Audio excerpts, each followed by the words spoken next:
All right, what's up, guys? Welcome to tonight's stream. Today, we are going to be talking about Hatchet Kassai, a very, very, very odd looking deck on the surface. I looked up the data just before we started the stream, and 99% of Kassai players use the Centauri Saber, like dual Centauri Sabers or Centauri Saber Hot Streak. But there are, some weirdos out there, and well, one of those weirdos, uh, but I love him nonetheless, is with me in this call. Skylar, say hi to the chat. What's up, guys? And well, let's get the record straight. The list that I took to the ProQuest yesterday was not my list. This list was made by Skylar, and he kicked my ass in the ProQuest on Saturday, and I was like, huh, that's really interesting. And I was like, hey, dude, you got a list? And then he's like, yeah. And then we chit-chatted about it, and I was like, you know what? There's like a random Monday ProQuest in Georgia. All right, let's just go to it. Let's YOLO. And well, we did pretty we got there with good old Hatchets Kassai. All right. Well, Skylar, could you introduce yourself to the stream a little bit? Talk about your history with the game. And your love of Kassai and all that. All right. So yeah, I've played Flesh and Blood for probably about 2 years, going on 3. I used to play Lexi. I started out as Lexi, and I kind of tinkered with Blitz Kassai Hmm. on the side. But whenever the adult Kassai came out, I started tinkering with her and just fell in love with playing her. Okay. Yeah. So you played some Lexi. You played some. I remember you played Aurora pretty well as well. But Hmm. you found Kassai. Now you say that you've played Kassai since Heavy Hitters, and you were on Hatchets back then, right? Like this is Right. around Pro Tour 4. Yeah. So, well, let's let's switch over to this notepad here because well, we're gonna have a lot of questions, and I'm sure basically if we don't like write down the answers to this, we're gonna try to keep up with you guys in chat. We're gonna try to answer the questions in chat, but if we don't have like some structure to this, you know we're gonna get the same question. So we're gonna write down the answers here and have a little bit more structure. Uh, but let's first take a look at the list, and then we'll come back and answer these questions. We'll talk about our tournaments and all that. All right, so this is your list here, Skylar, and the list that I took was 76 cards similar. So this is, it's extremely similar. A couple differences. We'll point that out in a little bit. But let's just, talk about the elephant in the room. The hero ability of Kassai.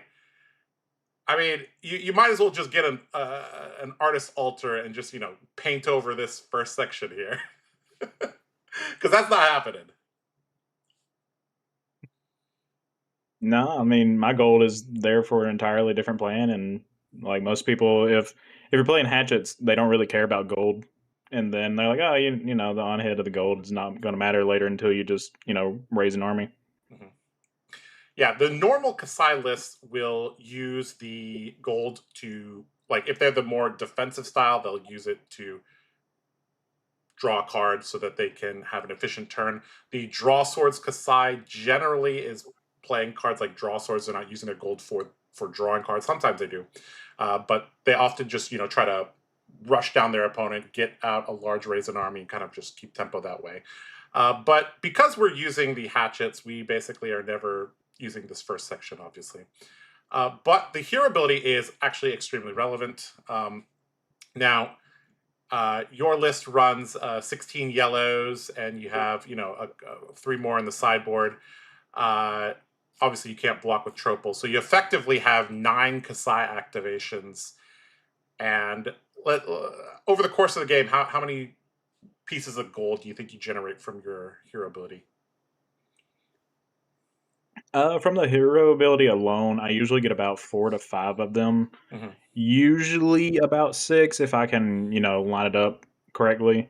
Hmm. But yeah, it's usually about 4 or 5. Okay.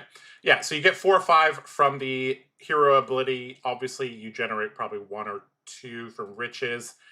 And now you've played probably hundreds of games of this. I've literally only played 8. But from my experience, this it seemed like I was able to cast. I was blocking with one of the Raisin armies, and I was playing 2 of them. One kind of in the middle of the game, one at the end of the game with a pitch deck. Is that roughly your experience as well? So it is. I actually had one game where I had to block with 2 Raisin armies Hmm. in the very beginning, Right. and I had to pay one of them to swing because I actually had to take it on the chin at that point, Hmm. which got me the agility. Paid the Raisin army, and then waited until later in the game and brought about 4 of them out. Hmm. Okay. Yeah. Yeah. So no, I guess how many pieces of gold you destroy is actually very contextual based on how much gold you have and how many copies of Raisin Army you have. But yeah. So okay. So we have the hero ability here, and obviously Raisin Army is one of the main reasons that we're playing Kassai. The other reason is this card here, Blood on Our Hands. Now, this was created all the way back in Everfest. And I think this was a period of time at LSS where they were not super careful about the wording of this card. I think it might actually have to do with like how, like, I guess they could have changed weapon to sword very easily, but this card does not care about what type of weapon you're using, and it's pretty good. So, how do you Mhm. like to use Blood on Our Hands? So Blood on Her Hands is great. It's an amazing card if you can get like 4 copper. If you've got 1 or 2 copper and you need, a go again and a +1, that's always good. But Blood Mhm. on Her Hands with 6 copper hatchets is insane amount of value. Yeah, the amount of weird, not weird, but like ridiculous lines you can do with Blood on Our Hands and spill blood, like what we're gonna get into this later when we talk about like Hatchet Dory. Like the strongest Hatchet Dory turns are spill blood, sharpen senses, tunic, and swing, swing, swing. But you could do even better than that with Blood on Our Hands and Spill Blood. Like if you can combine these two together, you get some really, really nutty turns. And you get to use like 1 copper is fine, 2 copper is fine, 3 copper is fine. Like there's so many different ways you can use this card. And yeah, it's I found that this card is creates more explosive turns than with the sabers because the way that the axes work is when they follow each other, it becomes 2, 3, 3, 4. So kind of crazy. Yeah, when we can swing 4 times. All right. Let's kind of break down this deck now. For those of you who have been playing Warrior for a very long time, it is really like a lot of these cards are the familiar faces of Hatchet Warrior. But I do think there are a few things that we need to like point out that are different. Let's start off with the equipment. Arcanite Skullcap. Now, I love this card, and I know you love this card as well. This card is mathematically the highest amount of blocking that you can get off the headpiece for Warrior. Uh, Not just that, Arcane Barrier 3, extremely relevant against Verdance. There's actually a very, very funny. I don't know very many Verdances that have played against Skullcap, so like they kind of like they had to like adapt to the dance that goes back and forth with like, okay, I want to be below him in life, but not too far below because then I die to attack reactions or whatever. So, uh, tell me a little bit about this card and how you like to use it. So I actually had Crown of Providence in there beforehand. Hmm. And I was like, the sync in the arsenal, it just didn't really, fit well into the deck. noticed there was a little bit of an issue with verdants. Hmm. And I was like, we got AB1 arms, put those on there. You can pay through the pings. But with a standard, verdants here lately, you can fatigue verdants as if you want to go that route with Hmm. Arcanite Skullcap and the one ping. And it's stupid that way, but if you get just a little bit lower, you've got the block value, you've got arcane barrier, so Hmm. it's just really good into wizard from Yep. my point of view. I will also note that 4 of my games yesterday, I went to 1. And if this had been Crown of Providence, I probably would have lost those games.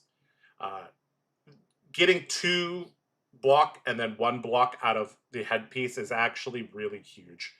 And you just have a giant, giant fridge, and you're able to, Warrior is one of the best heroes and classes at manipulating the life totals. Those of you who have played, original Dawnblade Dorinthia back in crew know very well that you are basically guaranteed to get max value out of this. If you aren't getting max value out of this, you're probably winning, and then oh no, you didn't get max value out of your headpiece. Oh well, So all right, so we got that. We got a couple other sideboard head slots. I mean, Balance of Justice is just a meta relevant card. Good against Prism. Good against the Brutes. Good against Marlin. There's a few other Gravy. Um, yeah. Is there any other heroes that you use balance for? Actually, I use it into Dio a good bit too because Ah, if they yeah, notice yeah, that you're yeah. on balance of Hmm. justice, they'll either dance around drawing 2 cards, Hmm. or they'll just draw 2 and then let you draw 1 as well, Yep. and then it just furthers that game plan along. Yeah. A lot of the Dio decks these days do not have an anti-fatigue loop, so you can kind of just run them out of cards. Balance matches nicely with their burst turns. All right, we got Kabuto of Imperial Authority. I don't know about you, Skylar, but I feel like, I mean, LSS may hate me for saying this. I actually feel like Warrior would be stronger without this card because I Mm. lost a sideboard slot. You lost a sideboard slot. I think Warriors in general lost a sideboard slot with this card because we only run it against other Warriors. Yeah, it's one of those that I definitely think about taking out a good bit, but Hmm. it's there and it helps a lot too into the Warriors. Yeah. Oddly enough, if you know that Syndra's on her big weapon plan, Hmm. you just block it for 2 and then Yep. it's done. Yep. Yeah, there's actually like a kind of a mind game. Like the Syndra knows you have Kabuto, so in theory they shouldn't even bring Wrath of Retribution to that matchup. So in theory, you should be able to play Skullcap and get away with a little bit extra block, but that's kind of a mind game there. All right, we got Grains of Bloodspill. Obviously, this is one of the best equipment pieces for Warrior. A single Vigor token makes a lot of the lines in this deck much smoother because the blue count is actually not as high as Hatchet Dory. Hatchet Dory was like 23, and this is obviously at 17. Uh, yeah, Grains. I don't think there's too much to say about this, but you have any thoughts on this? No. No, good card. It's it's a great card whenever block Mhm. with it and then they put a -1 counter on it from like anything like Riptide Traps, from like Jarl, his cards at -1 anything is Mhm. great because then you just get sitting free vigor for the rest of the game. Mhm. Okay, I will point out that this is actually a very important part of a pitch stack plan. I think we'll talk more in depth about this later, but a lot of the, like, if you raise an army for 2, let's say you have you pitch stack, raise an army, a blue, and let's say a 0 cost go again, like hit and run.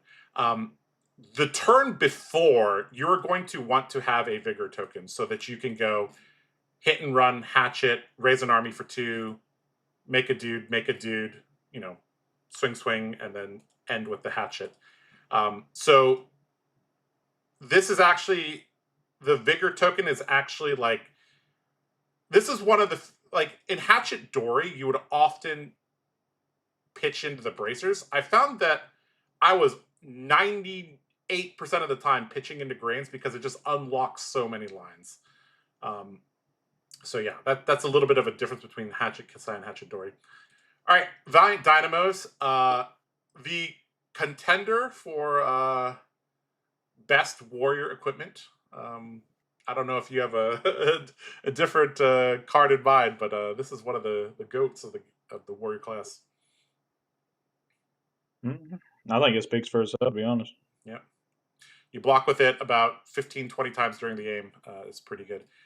Speaking of 15, 20 times during the game, I think we might have jumped the gun a little bit. This deck core strategy is aiming to go to like third cycle against 85% of the decks in the game.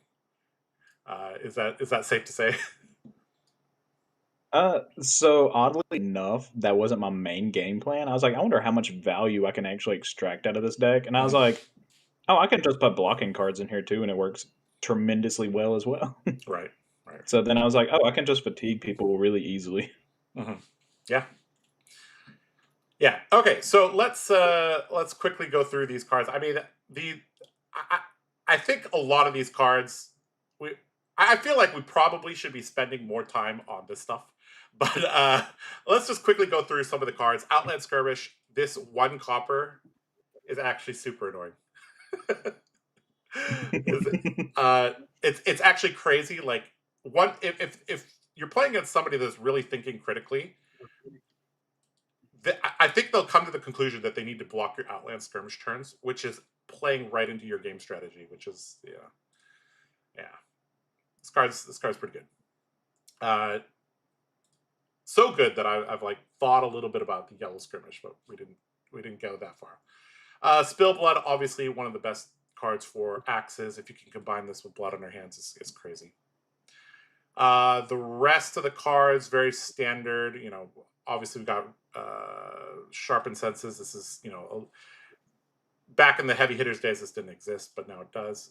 This combines very well with Outland Skirmish, Blade Flurry, Spill Blood, obviously. There's many combinations there. The blues are pretty standard. We got, you know, the normal suspects, Blade Runner, Hit and Run, Glint. Yeah. Is there any cards you really want to talk about? If not, we can kind of just get to the questions, and we can interact with chat a little bit. No, they all pretty just standard to me. Sure. Okay, just for reference, there was a slight difference between Skylar's deck and my deck. I decided to play Arcanite Fortress. I thought 1 slot just to respect Kano a little bit more would be good. I also ran Heart of Fendel, which I think is actually very important. Like I said, many of my games ended on 1 life, and against the Verdants, I literally gained 6 life with this card. So pretty important there. Nourishing Emptiness. This is a card that I've just kind of always liked. So those are the 4 cards that I'm playing, and I'm not playing 2 blue overcrowded. And I cut a Hit and Run, and I cut a That's All You Got. But other than that, it is 76 cards similar. I'm going to post a link to the deck in the chat. Okay, let's look at chat a little bit, answer some questions, and then we'll type out some of these, talk a little bit about our tournaments, and then kind of go from there. All right. Gavin says, yo, Josh, can we get a Fang deck list you used against Florian? That was very similar to Brody's deck list, except I added in the overcrowdeds and took out the incisions. So it's basically the one that he used in Chicago. Patiently waiting for the seconds to tick down. Well, I'm glad you were here early. Wow, Josh Kassai Hater Lau took an event all the way with Door. No, you mean Kassai? Yeah, the purple chat's never gonna let me live that down. You want to learn about how many people were at these events? Well, surprisingly, there were, you know, over 20 people, which is pretty crazy. DM Armada says, Josh, goated warrior main, takes it down with the pirate warrior herself. Yes, she is an honorary pirate indeed. Abomination of a deck. That might be going a little bit too far there. Good job, Josh. Well earned win. Thank you so much, Jesse. There. Uh, well, yeah, her ability says swords. Hatchets aren't swords. What a silly weapon set to use. Exactly. Exactly. Team My Tummy Hurts supports Cat Hatchet's Kassai. All right. Nice to see Abby in the chat. Hello. Oh, there's Brett too. How you doing, Brett? Hatchet's Dromai. Yes. There was, back in the Pro Tour LA deck days, it was Hatchet Dory against Dromai. Now it's Hatchet Kassai against Gravy. How do you feel about your final round against the Jarl? Well, I mean, I had to play against so many Jarls. I actually learned a lot from those games. Yeah, we'll go over that during the match breakdowns. Funny story, I don't play that card. Playing it against it just feels like playing versus Brutehead. I guess you're talking about the Kabuto and the Cinder Spec. Why not yellow Outland Skirmish if blood on your hands is such a big part of the advantage? Yeah, good question. I mean, there's definitely some flexibility in the list. Although, Skylar, you said that you thought and thought and thought so hard about making changes, and in the end, you didn't really make any changes. You're like, "This is perfect," and then I was like, "Let me see if I can make any changes." And I thought and thought and thought. I'm like, "No, this is pretty close to perfect." So yeah. And then you took out yellows, and then you were like, "Man, those yellows." Yeah, dude, the ratios are actually great. There's actually very little wiggle room in this deck. The ratios have to be perfect. Yeah. All right. Card's so good I run yellows and Kassai. Yep. You don't like Shift the Tide? We can get to cards. Yeah, I guess, why don't we talk about that? Cards we are not playing, but might consider. All right. Yeah, I don't play Kabuto and Kassai. I play Yellow Outlands, though, and no Sharpened Senses. Interesting. Sharpened Senses is... So I'll talk a little bit about, so there's actually so your pitch stack in this deck matters more than in Hatchet Dory and in other decks, I think, because you often whenever you pitch your Raisin Army, you need to make sure that there's a blue next to it, and you need to make sure there is preferably a 0 cost go again right next to it. And that is like the core of your late game against a lot of decks. And the Sharpened Senses qualifies sometimes as that 0 cost go again. Sharpened Senses is like it just synergizes too well with Spillblood. I think if you're playing normal Kassai, you can get away with having 2, or you can cut it if you want as well. But I think it's just too much synergy with Spillblood. What are your thoughts on Sharpened Senses, since DM pointed that out? So Sharpened Senses was actually one of those that I tinkered around with for a long time. Mm-hmm. And it's one of those that in the end, it's one of those like love-hate relationships with the card, because in the beginning I was like, oh, I could just put that as like a red hit and run and just not care. But in the same sense, it adds to your gold creation. It adds that extra 1 point of value. So if you've got, like a blue in hand, Spill Blood, and Sharpened Senses, there you have a go again, dominated turn. You've got pure value out of it. The card itself is technically 2 value if it's just giving you 1 point of damage each one. But on a excuse me, not a Spill Blood, a Blood on Her Hands turn, it gives you insane amount of value just because of the additional +1. So it's one of those that I've tinkered around with a good bit, but in the end, I liked it way too much, and it flows really nicely in the deck. Yeah, I think it comes down to the fact that we need to maintain a certain amount of yellows, and like majestic yellows are, I don't know, they just feel better than commons or rares, I guess. All right, let's start answering some of these questions because that's what the people came here to hear. All right, so I'm going to ask you, Skylar, about this first one, and I'll kind of take the lead on the second one. But if you had to give, the short 30 seconds TikTok version of answer to this question, what would you tell the people out there? Because there's a lot of people. 99% of Kasai players do not use hatchets. So, le- uh, Uh, what's your answer to them? so short answer, it was just funny at the time.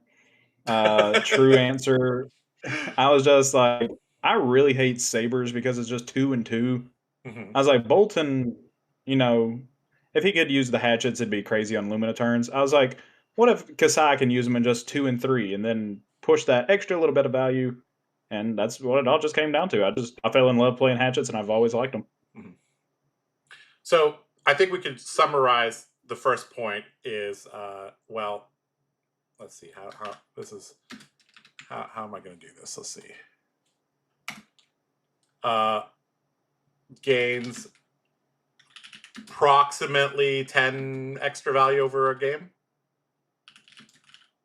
Yeah. Because I mean that +1 on that second hatchet can push a break point. Like say if you've got the resources and you just use a blade, red blade runner, pushes the second one to 6. You can cover that up with 2 cards. But if you paid into bracers, if the first one hit, now it's 7. So like it can push break points way easier than just sabers. Mhm. Okay. So a little bit extra value there. There's also so I think a lot of people are going to talk about like if we line up all the things that Saber Kasai can use. So let's kind of just list them out. So she can use Unsheathed. She can use Blood Flawless Blade. Uh, Draw swords. I mean, what else is Slice and Dice? Mhm. So these are the things that traditional Kasai gets. And Hatchet Kassai gets Spill Blood, uh, like just stronger, arguably stronger. Cleave. Sorry, yeah, I Cleave was is just all. saying cleave. Cleave is huge. Yes, Cleave is actually one of the main things, honestly. uh, Stronger BOHH turns. That is debatable. I'm not exactly sure if that is true. Mhm. But you you get to play a slower game. Now, I think some people are going to ask, like, "Hey, can't you just play a slower game with? Can't you just like play all those D reacts, nourishing in Saber Kasai, and then it's just better?" What would you say to those people? So you can play it, but in the same sense, if you use my list and a regular saber list, same things, just swap in like just a few things from Mhm, axes to swords. mhm, The axes over that slow game plan are going to push more value because I'm pushing out that 1 point of damage extra. And like I said, Red Blade Runner, if both use it, yours is a 5, mine is a 6. mhm. So mine pushes out just a little bit more threatening damage. It just has that little bit of longevity into it. I felt that the Hatchet Kassai deck was more consistent. I don't know if you would agree with that, but Hmm. I felt like I was always like if I didn't have a blue, I'm just blocking. Whereas there's a giant temptation as Saber Kasai to say this hand is very close to perfect. All right, let's just gamble. Let's just see if we can get something off the gold. Like don't don't have to gamble. Random draws. Okay. Uh, let's keep going here. Mm, hey yo, how was that round one, Dory? All right.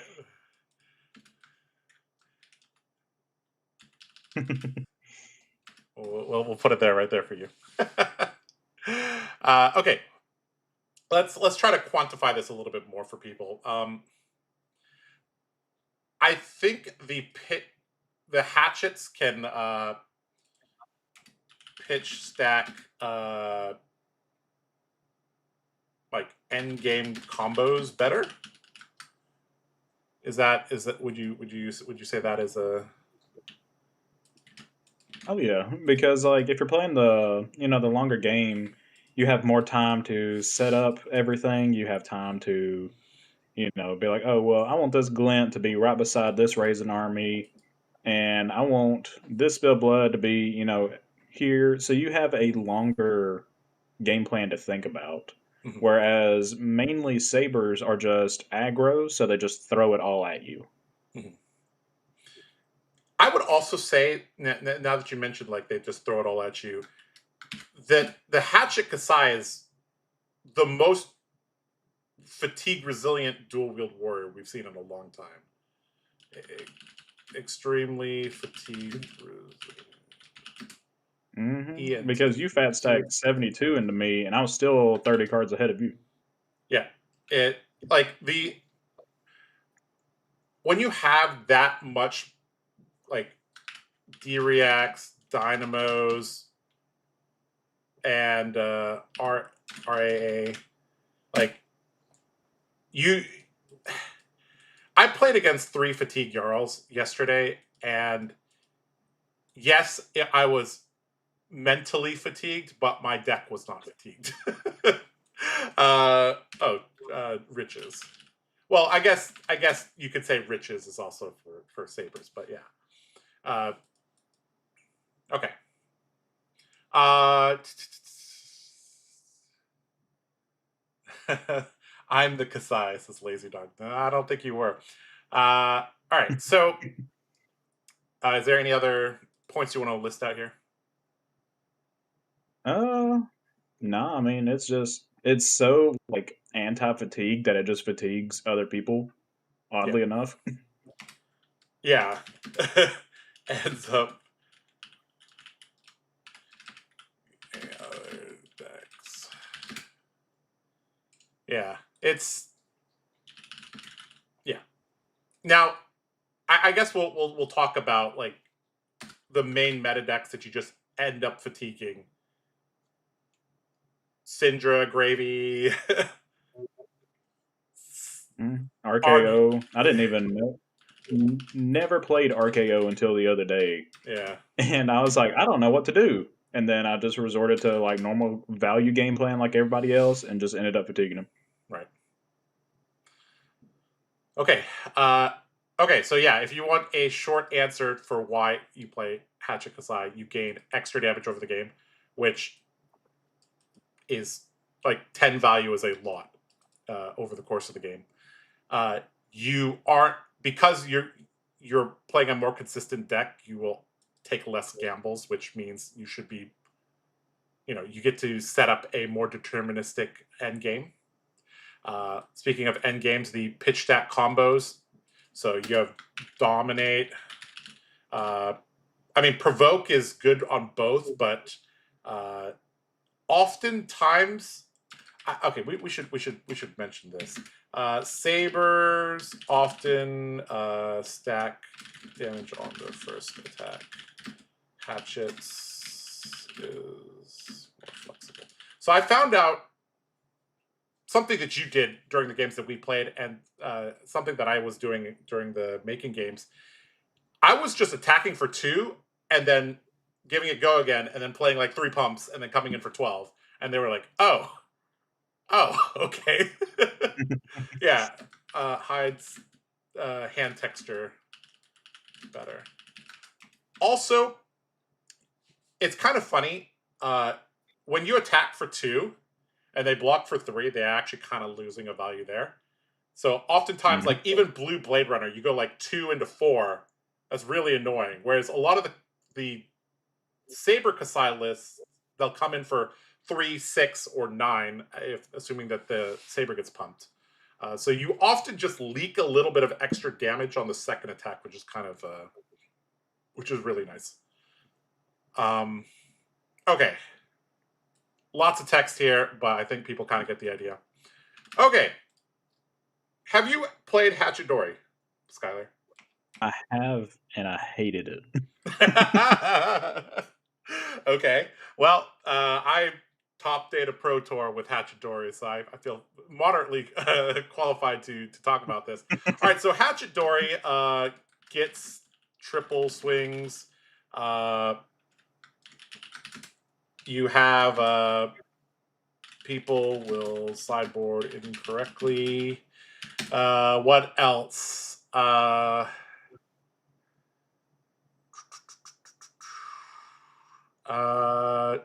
None of the specializations really work. I mean, you have Singing Steel Blade.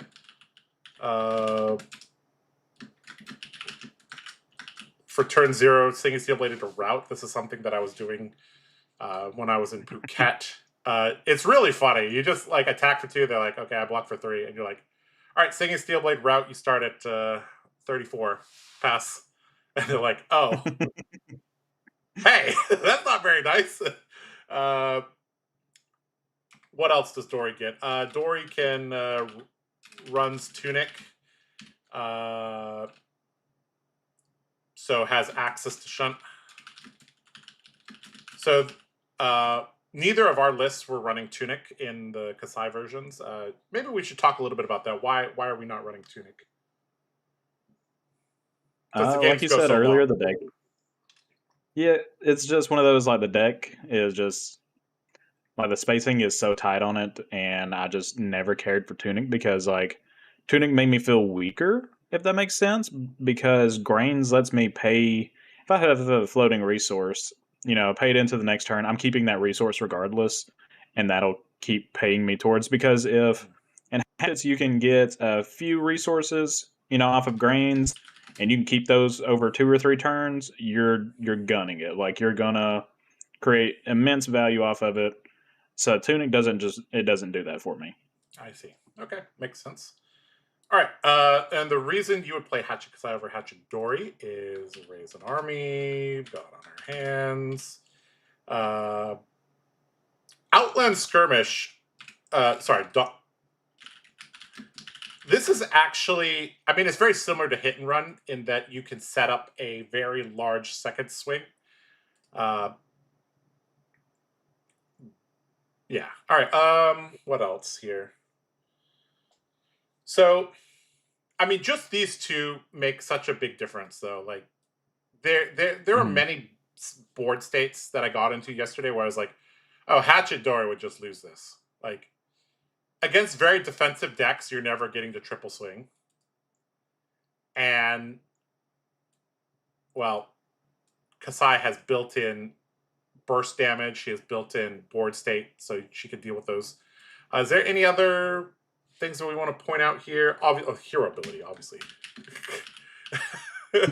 uh, and the riches loop at the end of the game, kind of just if you pitch this like 3-4 times, you can make a very very large board state at the end of the game.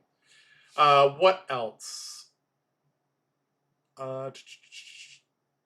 So I mean, it's yeah, the I was just gonna say that this is like the 2024 version, and this is the 2025 version. uh, well, yeah. you can also surprise people in the same sense because, Oh like, yeah. you say in like on Dory, people sideboard incorrectly. Yeah. That's the same thing in like Kasai's because Yeah. like they're gonna think, oh, they're probably like an aggressive thing. They're probably doing this or this, and it's just like, no, I'm just playing hatchets. Yep. I mean, it caught you off guard when I blocked with a spill blood. Yeah, I was like, wait a second, what is this? I didn't even like. It's Kasai's one of those heroes. You don't even like look at their weapons. You just assume, and then you block the spell. I'm like, wait a second, I know what that card art is. What in the world is going on here? Um, I think we need to talk a little bit about the checkmate pattern of this deck, and I guess let's put it up here. If you engage with this deck, you will probably get outvalued. If you don't engage with this deck, the specs will, I mean, they'll outvalue you. And yeah, and if you try to fatigue them, good luck with that. You get fatigued. So it's like you know how I've often said like the core of Warrior is that they put you in hard spots. Well, this deck, I think I mentioned this like 10 times during a game. I'm like, there's no good way to strategically approach this deck. If I try to play two cards with you, okay, like Hatchet Warrior is like the god of two card engagements. Because oftentimes it's like, hey, I get to block 8, maybe 9 if I have 2 D reacts and dynamos, okay, and then I send back 8. Like it just gets, you just grind people down. And then it's like, okay, I don't want to engage with you. I don't care what you're doing. Sure, your Spoils of War hits. Sure, your Kassai activation hits. Well, then the specs just, they're just crazy. And then if you're like, okay, you know what? I'm just going to block a lot of cards, swing back with my weapon. She has a high enough count of reds, and I think this deck has more go against sources than the Saber list. Am I crazy? I think it does. No, About it's the actually same? got like 30 some odd more. Like it's like 30 something. And then the Saber version is a little bit less, I think. Yeah, I think they're usually like 26, Yeah. 28 area. Yeah. Has more go. Than normal size. Yeah. Also, the fact that you can stack this here, hatchets are more flexible, hides that hand texture better. This makes, provoke into giant second swing really deadly. So we got to an endgame state where they would block the first attack, I provoke the first attack, and then I play like 2 or 3 pumps on the second attack, and it just gets a ton of damage in. And that's something that the normal version of Kassai has a little bit more problems with. Okay. All right, let's catch up with chat a little bit here. We've been kind of ignoring them here. I told you I'd make the stream, just overslept a bit. Glad to have you here. I'm the Marlin.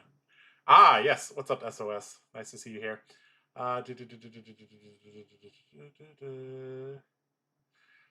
you play some matches tonight? We might be able to play a game or two. We'll see. Fatigue Syndra, Mr. Blood asks. All right, let's talk about that. So how does this work? So typically, Syndra will fire 20 pings at you over the course of the game. Is that fair to say? Well, then you just block the other 20 damage and you win. That's basically the end of the story.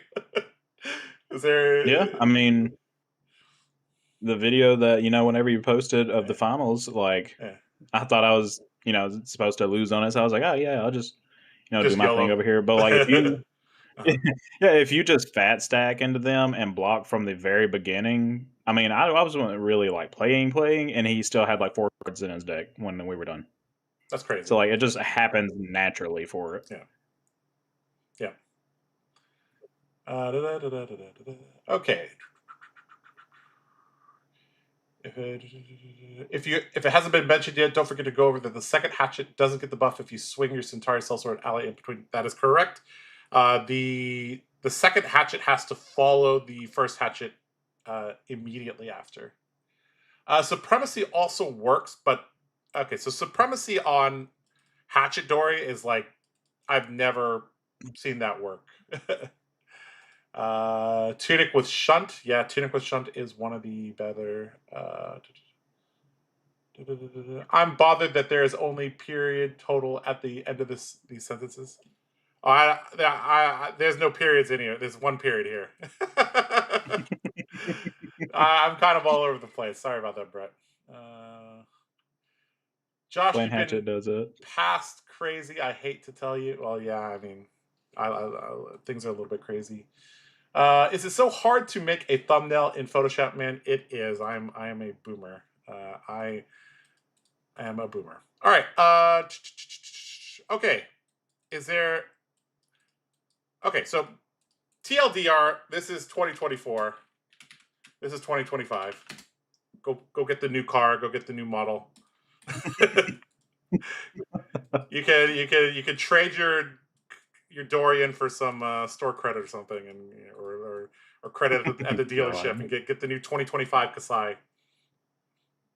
All right. The question we have to get, Josh, why do you hate Kassai so much? Well, I don't. First of all, I love all my children equally, but I have often talked about how I think Kassai is not a good meta pick. Ever since Heavy Hitters, there was always like, okay, Kano was really, really popular, and then you just died things, and then Enigma was around, and that was hard, and then, Zen would just blow you up, and it's just, there was never a meta where I was like, okay, this is like good for her, but we have gotten there eventually. Answer is I don't. All right. Cards we are not playing but might consider. Okay, so I can list out a few of these. Oasis, Outland Skirmish, Yellow. You were running Overcrowded. Can you talk to me a little bit about Overcrowded? Because that's a major difference between our lists. So I actually had it in there just to kind of try it out and see how it felt. Mm-hmm. It feels really good if you know you're going to be playing into an assassin because they play Codex. You grab Overcrowded if unfortunately you do have to discard. Mm-hmm. And then, you just block 4 on the Leave No Witnesses or whatever they grabbed. So it's really good into the things like that. I put it in there the night before and I was like, oh yeah, I'm going to try this. Mm-hmm. It worked several times and it does what it needs to. Yeah. But it might be one of those that I tinker with and cut out. Sure. Yeah. Is there any other cards that you can think of? I considered Sigil. Now, I think Sigil actually improves the Verdance matchup by quite a bit. The issue is that there are a lot of matchups where you wouldn't want to side in a no block. So having like blocking cards in the sideboard is pretty important. Fiddler's Green. Is there any other one? Yeah, Shift the Tide. Yeah, I was about to say. I was like running through the Majestics of the set. So have you tried that? And what do you think about that? That was like a one of in Dory back in the day. So I actually played it for probably about a month, and it just like you can get it. Okay, so I was playing into a good bit of brutes, and they were like somehow always being able to just snipe it with a headpiece. Mm-hmm. It was one of those that you can get, the go again right then, and then give it go again on, the next turn because it does make an agility if you can hit. But it's one of those that Senses just gives the +1 to both of them. So in the end, it just kind of gave more value, and I ended up just wanting more value in the deck. Yep. Yeah, Shift the Tide of Battle does not actually give you damage if you kind of think about it. There's actually such a thing as too much go again. Ironically enough. And the nice thing about Shift the Tide of Battle in Dory is was that you were able to play shift the tide of battle on the second attack and then surprise third attack them. So, yeah. All right. Lazy Dog asks, how come we aren't playing Command and Conquer?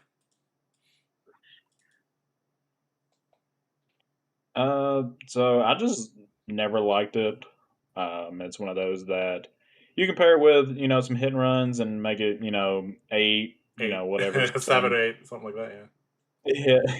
Yeah. It's one of those that I just never cared for on my list because why do I need to care about their arsenal? When I can just sling another hatchet. Mm-hmm. And my game plan isn't really disruption, is just, Mm-hmm. getting rid of all your cards or just outvaluing you. Yeah, there is something to be said though that Command and Conquer is efficient deck damage. Like E Strike is one of the most efficient cards because it'll almost always trade 2 for 1. Command and Conquer in general trades 2 for 1. Uh, Also, when you throw a CNC at them, they often have to block with 2 cards, and then no matter, even if you're like the best offensive deck in the world, 2 cards plus an arsenal is never dealing meaningful damage to a Kassai that has dynamos. Um, so I don't think Command and Conquer is awful at all, but the more and more we looked at the list, like there's no room for there's no room. If we had 85 Mm, cards, maybe we play Command and Conquer, but there's really just no room. If you need some poppers, yeah, you could run Nourishing. I ran Nourishing. I think it's pretty decent. But you could play Nourishing. You could play Command and Conquer. You could switch those out for something else. Yeah. Another card that is pretty popular in this metagame is Blanche. So obviously that hits Gravy. I guess 7 power is also relevant against Prism. Uh, how have you found the matchup to be against Gravy? Because I think traditional Kassai is slightly favored, but Hatchet Kassai, I haven't played it, but on paper, that should be fairly straightforward. right. So oddly enough, never lost to a gravy, and I usually 40-0 with them. Okay. That's crazy. Uh, so a lot of the gravies these days tend to like they know that they can be fatigued, so they often are bringing in more than 60 cards. They're bringing in their whalers. They're trying to maybe even remembrance and stuff like that. They're really trying to get over the line, but this deck just has Cleave is very good, guys. If you haven't read Cleave, like Mm. so basically, if Gravy's putting 1 ally out a turn, Kassai can obviously deal with that. If he ever puts out 2 allies on 1 turn, in general, dual wield warrior will be able to handle that, especially because uh, hatchet warrior can kind of place their damage where they want to place it. Now, fearless confrontation is a little bit annoying, but in general, dual wield warrior does clean up the board pretty decently. And you have a lot of armor, so you're resilient against conquer of the high seas into ally into swing. So uh, yeah, yeah, I have to play a couple games against Gravy, but on paper, I don't even think we need Blanche. Uh, Arcane Barrier 2 or 3. So we have the Skull Cap and we have Null Rune Gloves. How come not, Null Rune Hood, Null Rune Boots, stuff like that? It's just one of those that, like, most of the arcane, like, other than Kano, you don't really need a full AB suit. Mhm. Most of the arcane nowadays comes from things that sling damage, like just physical damage as well. Right. So having things like Arcanite Skull Cap that you can block with, Mhm. and then pay in arms, to stop a few pings here and there. Right. It's really great. It's just one of Right. those. I don't want to swap Dynamos out because it's just infinite value if you can keep going. Sure. And then with, same thing with grains, keep paying into it. Your everything is just going to keep going. The game plan itself just kind of pushes along. Mhm. All right. Is there any other cards that you could think of that we that you like maybe put into your? Let's pull up your list again. So, do you have like a maybe board down here? No, you don't. Do I have a maybe board? I put remembrance in the maybe board. Do you think we need a remembrance? Not really, because like most of the time, I know in my games, I rarely go to second or third cycle. Hmm. It's one of those like I'll go to second cycle more so, but I'm not really running out of cards. You're either gonna die or be fatigued. So I don't really care for remembrance. I've never looked into it too Yeah. much, This, and it's also a non-block. So it shuffles the deck as well. yeah, That's actually the bad. That's actually the main thing. Is that we're gonna talk about pitch stack combos soon, but like you, oftentimes you just set up your second cycle correctly. You'll kill them with Raise an Army or Blood Under Hands, or you'll kill them with like uh, Red Blade Runner and then a in the swing or something to like a surprise burst of 9 damage at a second swing. Okay, so let's talk about a little bit about the pitch stack combo because these are pretty important. So obviously you have evasion. So this is like spill blood in the swing. I guess those are the main two, right? Board presence. I'm just gonna call it dudes. So this involves putting a blue plus zero cause. What else? into the swing is a big one too. Just getting that second burst of 3, you Yeah. can get that and with some go again right beside each other. Yeah. Yeah, oftentimes in second cycle they do not have a D-react. So this is often like you can get them here. So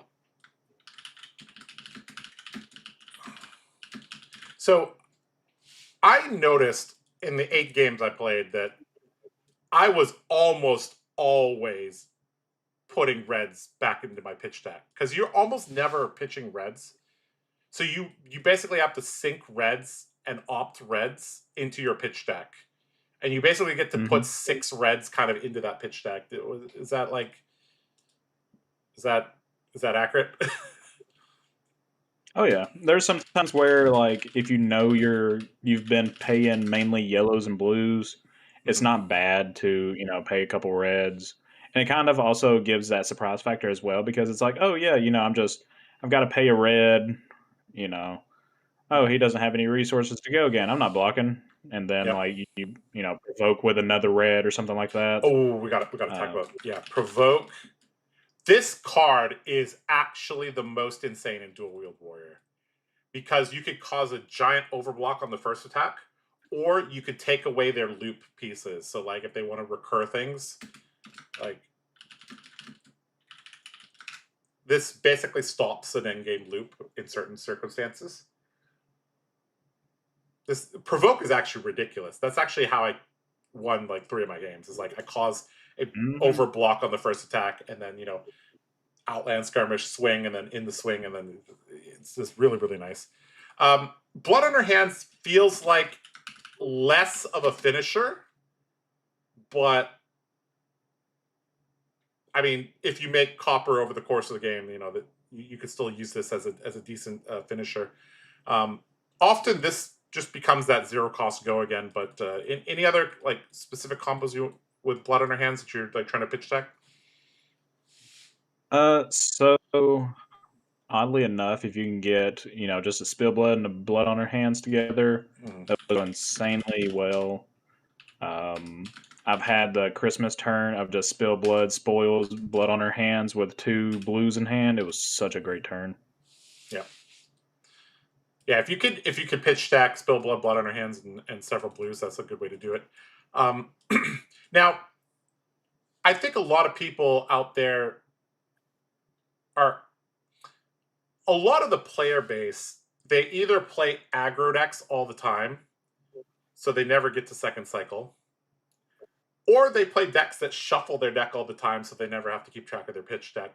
Uh, what type of advice can you give to? Because this is actually a very critical skill, in my opinion.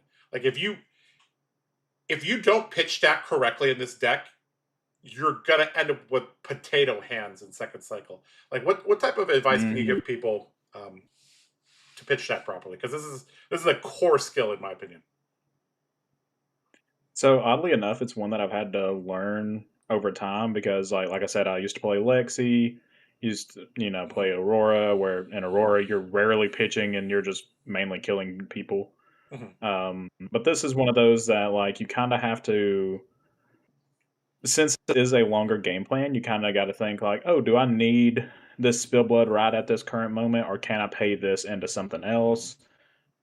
Can do I see myself killing this person in, like 2 or 3 turns? mhm, Just certain things like that. It's one of those that as you play the games, it's one of those if you can start to learn here and there, like, I need this blue and this red together, so I'll pay those together mhm, and just kind of start small like that and then build it up, then it becomes a useful tool, especially in decks like this. mhm. I also think it's very important to recognize when you need to s- lose tempo in the short run to set up a superior late game. So that could Mhm. mean like, all right, this turn I'm just pitching maybe two reds to play a cleave and attack with no for six with no go again. But I get to put two reds back into my deck. Sometimes that makes sense. Obviously, certain decks are never going to give you the time, and maybe that's not your primary game plan. But a lot of the time, pitching reds does make sense in this deck. Um, okay, let's catch up with chat a little bit. Hannah asked, "Josh, are you and Skylar besties now?" I guess we are. uh, no blood follows blade and hatchet. Yeah, sure. That's LSS learned to. Oh I my asked you. god. I asked you about that. I was like, what if blood follows blade did not specify blade? I would cry happy tears. I have talked about it so much, I'm Yeah, sure my locals are tired of it. yeah, that's crazy. Try gore belching, or is that a meme? So gore That is a belching rouse was, or gore belching overcrowded was something to. Yeah, that's actually not too bad. Have you played with the gore belching rouse or overcrowded combo? so sadly I have, and it is a meme. It's a meme. Okay, fair enough. Yeah, it doesn't block. That's actually the main thing. Like we don't need to do extra damage. We just need the game to go longer. Then our dynamos get all the value. Mhm.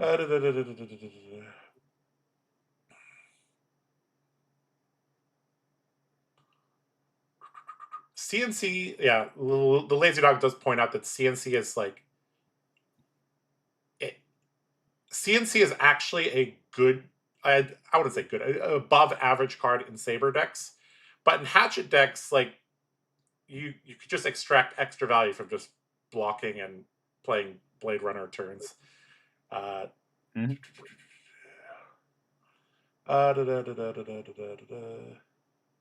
You ain't had to call Joey out like that. Oh boy, poor Joey. Was he the? Oh yeah.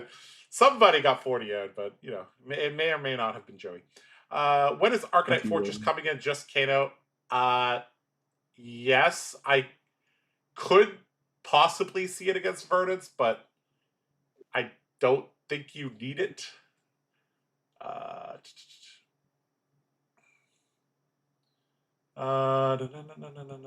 Balance in for Dio Gravy Brute. Sounds like Arcanite replaces Crown of Dominion. Ah, yes. That's another card. Why aren't we playing Crown of Dominion? So I've actually ran that, just as like a guaranteed one dude raise an army, Mm-hmm. but why would I have that possible one gold when I can just have a blocking 2 helmet or even Arcanite to block 3 essentially? Yeah. Is just I'd rather have the block instead of the 1 gold. If the game goes long enough, you're gonna pitch your riches of Tropeldani like 4 times. Mhm. So Crown of Dominion is for when you want to YOLO and go fast. or when the Saber deck, when it's playing into decks that like to block a lot, can often struggle to generate gold. So they need that first gold there to bail out certain hand textures that don't work. Okay. If you're always putting reds on the bottom, does that make E-Strike worthy of consideration, or is that trolling?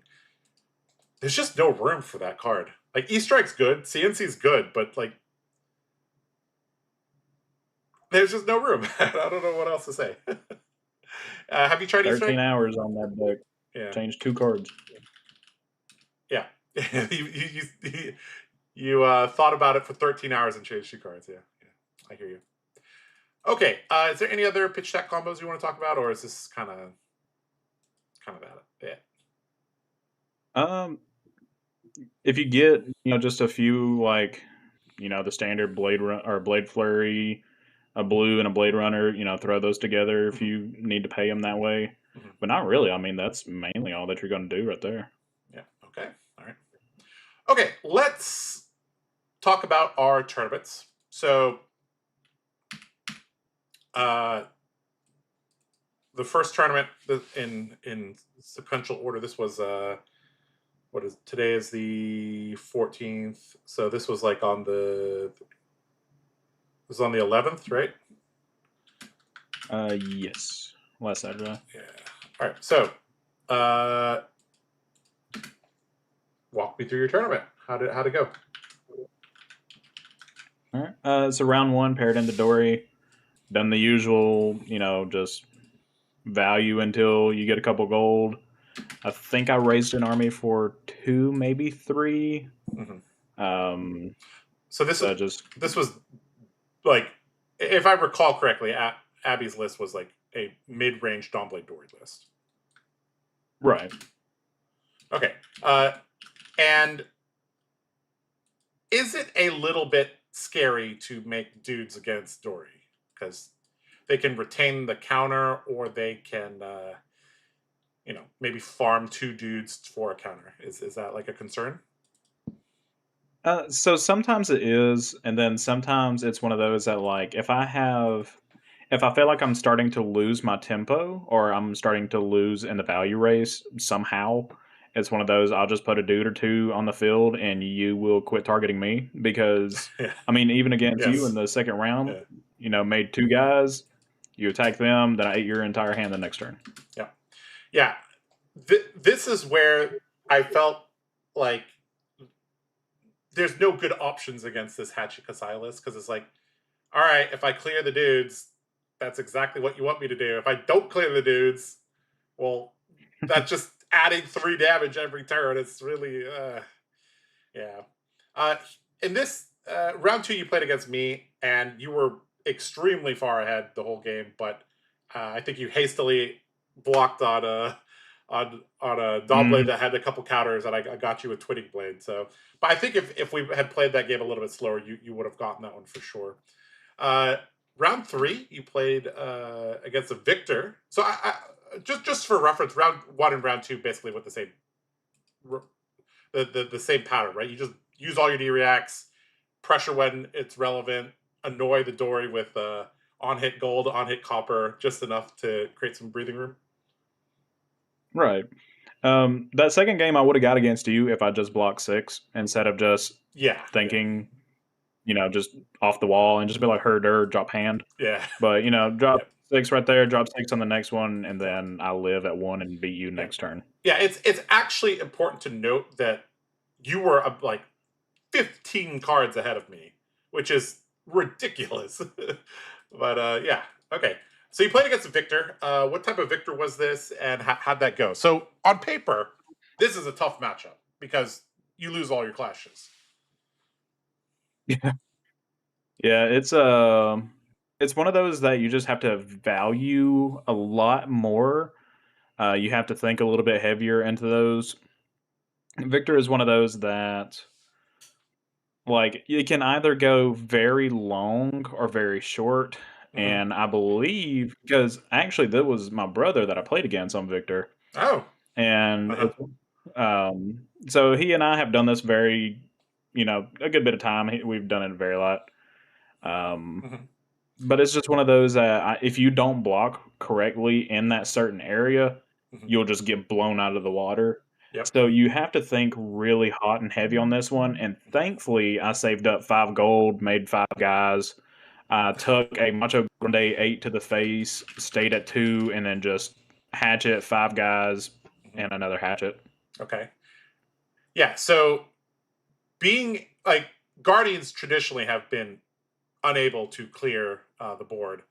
Um, so I have to ask, how did you get 5 gold against Victor? Was he not using his armor? Was he just not blocking? Did you have the attack reacts? Because Victor doesn't run D reacts. Like they can't afford to run D reacts.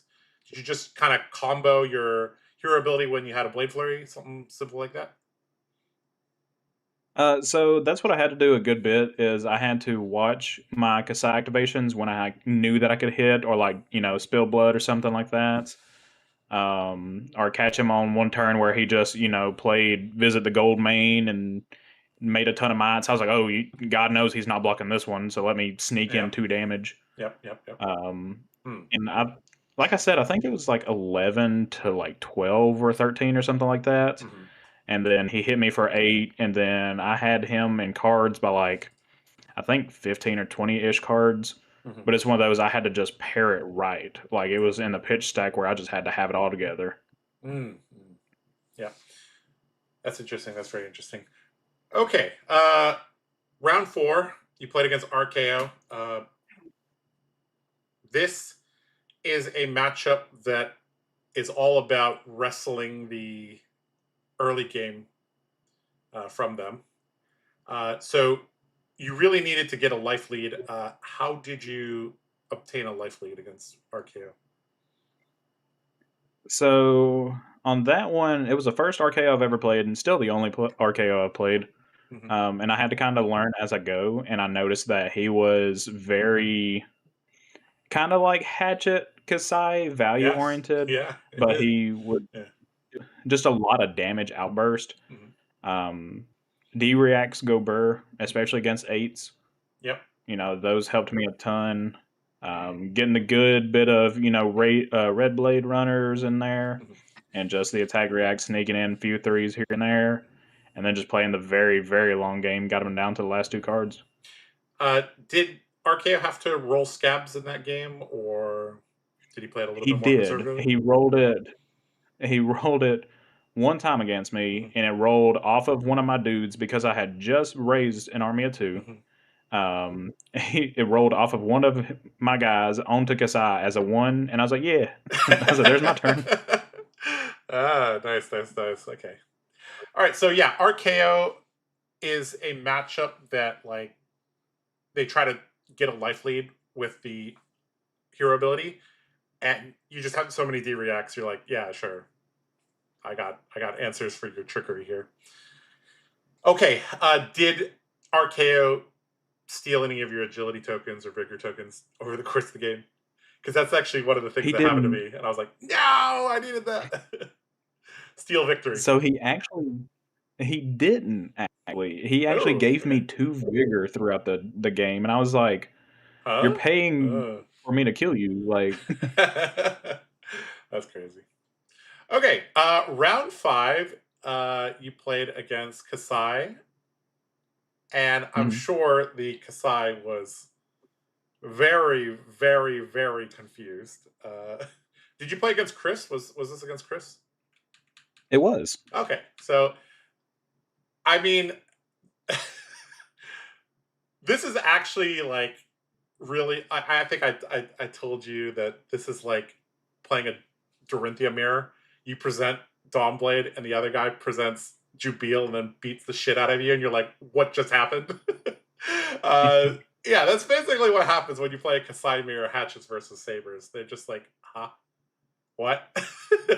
Okay, so tell me about how this game went because I'm very curious. Like, how many cards did he present? How many cards did you present? How was the game dynamics? So I believe he presented 60 or 63, somewhere around in Hmm. there. He was nearly just at base 60. Hmm. I'm not 100% sure. Hmm. I presented 72. Yep. Um, Yep. And I was like, all right. And then just normal game plan into warriors, stop his gold. Hmm. You know, I know what to stop because I play Kassai. Hmm. If he would blood follow his blade and clip me, getting at the guy, next turn was just like, oh, I'm going to block with the rest of my cards, And hatchet your swing dude. this one hatchet at this guy, right, Yeah. and then pass turn. So who made more dudes? The Hatchet Kassai or the, you know, traditional Kassai? So I think I raised 4 dudes against Hmm. him, and he raised 2. And some of them were from Blood Follows Blade, I presume, not from the. Only 2 of them, Yeah, so and they were both that's from Blood actually like Follows. super important to note is that defensive decks deny Kassai from gaining gold. So, and the Saber list wants to use their gold to draw cards, not make dudes. So, yeah, it's just when you have extra cards in deck, you have, you know, better defensive cards, you make more dudes, your numbers are better because Sabers are never getting +1 against in the mirror. Yeah, it's just, yeah, it's pretty good. Okay. Was this game basically ended in fatigue? Not, or was it Yeah, fatigue by damage? it was unfortunately fatigued. Hmm. He had, I think it was 2 cards left, and he just straight conceded to me because I I see. had, I think it was 13 or 14, Yep, that and sounds we about right. both nearly had the same identical life. Yep. Warrior mirrors often go card for card because most warrior cards are worth 3 value. So, but of note, you probably made up some of that as well. Made up some of the value there by just generating more dudes. So, okay, I believe we got. Was the Marlin game your first? This was your first camera game, right? It was. Okay, all right. So you played against your good buddy and local Marlin player, and I caught the Mhm. very end of this game, and I noticed his pitch stack had like $1,000 in it or something. Um, how did that game go? Uh, so it was one of those that, just kind of, Marlon's not a bad match at all, by any means. Hmm. Um, One of those, just play it smart, and for this one specifically, I was keeping my gold off the field. I Yeah, was, yeah. just if I got one, Don't let her pay steal it it. off. Yep. Right. I didn't want him being like, "Oh, I stole your gold on camera." No, that's not happening. Yep. So I would pay Yep. those off. Hmm. Uh, got 4 gold in the end, raised dudes, and it was done. Hmm. Okay. Yeah, Marlin just in general will struggle a little bit into warrior because warriors have attack reactions, they have armor, dual wield warriors often pack a ton of d-reacts. So uh, you know, yes, you're sending 18 overpower, but yeah, I can block 13, 14 of it, and then okay, I take 3, 4 damage. Sure, your turn.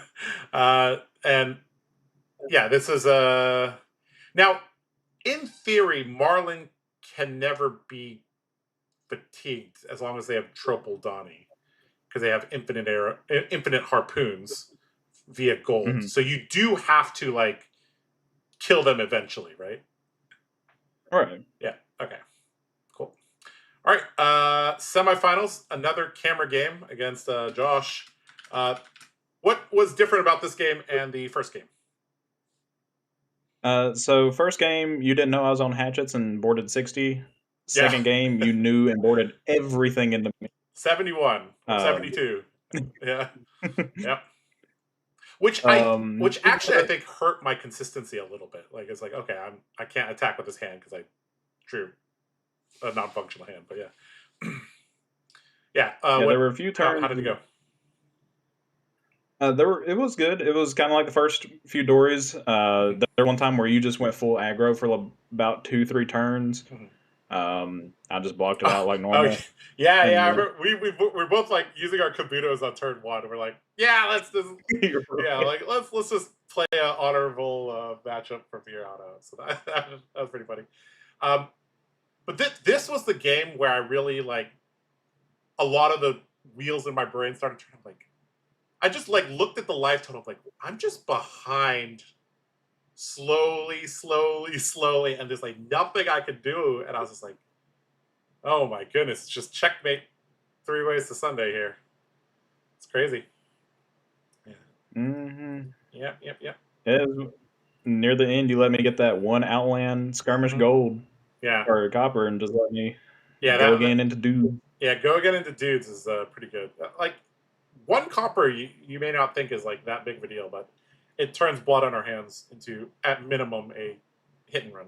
So, all Mm-hmm. right, and then the finals, kind of split, kind of played, but uh, you played against Andrew Cook on Syndra, and you basically ran him out of cards there.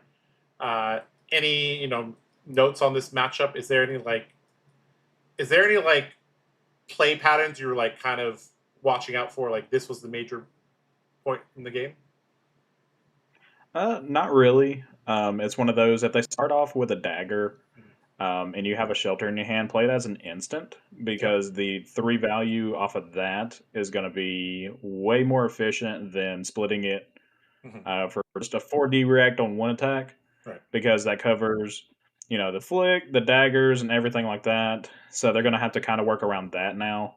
Right. And I think every time that he started off with a dagger, I was able just to instant ability shelter and clean it up like that. Hmm. It's just watching the on hits and stuff, Right. denying the mask. Hmm. And then other than that, you can just Yep. block however you need to just to, Hmm. you know, get everything through. Yeah. The the mask of momentum should never trigger against a dual wield warrior unless you have like the god hand and like 6 copper and like 4 gold or something and you're ready to go. But uh, yeah, this is basically them sending 48 head jabs at you and 20 pings, and you laying down 48 cards and using your armor here and there. And yeah. Okay. Well, congratulations on a very, very, very good tournament there in Huntsville. Okay, Appreciate so right after that, well, this was yesterday. I guess I was like, okay, I really don't want to play Living Legend, so I'm gonna I'm gonna try to qualify before I have to play a Living Legend tournament. And I was like, all right, I played Fang, and then I played Dory. I was like, all right, all right. All the cool kids are playing Kassai, so let me play Kassai. And I basically took your list, changed 4 cards. I think somebody in chat asked a question about the differences. So it's 76 cards similar. I played Heart, 2 Nourishings, and Fortress. Arcanite Fortress. And he plays 2 Overcrowded, a Yellow Hit and Run, and a third Battle You Got. But the core concept of the deck is the same. Yeah. Okay. So I went to Macon, Georgia. I drove like 3 hours, which is actually kind of crazy now that I think about it, because I got back at like 4 in the morning, which is just Oh my god. ridiculous. Yeah. I basically, you ever been to Bucky's? I haven't actually. Yeah. Have you ever been to a Bucky's where you can see from one end of the store to the other end of the store and you see nobody? Because that's what happened. That's Bucky's at 3:30 in the morning. Like I was at the Auburn Bucky's and I walk in at 3:30 on a Tuesday, and I'm like, there's like 5 employees here and nobody in the store. That's crazy. So yeah, got some beaver food, but it was good. All right, so my tournament yesterday, I played against Kasai round one, and just like the Kasai that you played, they were like, "What in the world is going on here?" They were what this was a draw Sai aggro Kasai, right? In your round five, Yes, it was. yeah, same. This was a draw Sai aggro Kasai. I think 85% of Kasai players are draw Sai aggro Kasai players, and like 15% are the more defensive ones. So in general, most Kasais are aggressive, and yeah, she was just like she had to read my weapons. She's like, "What in the world is this?" And yeah, I got off a spill blood blood on her hands turn with 2 blues, and it was just so good. Hmm. Uh, yeah, so that was a enlightening game for my opponent. Let's just put it that way. Round two, I play a Verdance. This is actually the closest match of the whole day. This is a match where he was just sending 6 arcane at my face. He would drop below me, send 6 arcane. I'd be like, I'll AB one, or I'll just say, a lot of the times my hand was just like, I got to keep this. It's worth more value than ABing one.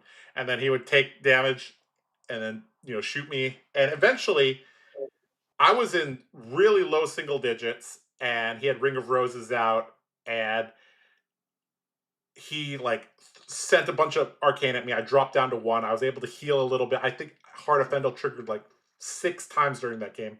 But it all came down to basically going for a Storm Strider's play, and if I have a blue, the game continues. If I don't have a blue, I just instantly lose. And Skullcap MVP there, really making the math way way more murky. Um, Hmm. Basically, I was blocking as efficiently as I could, but Burn Bear Light Up the Leaves was just chipping me down. After the game, he did mention that he thought maybe he should play the pot combo with the rampant growth lives and the healing pot and the amulet and all that. Uh, do you have any insight on that?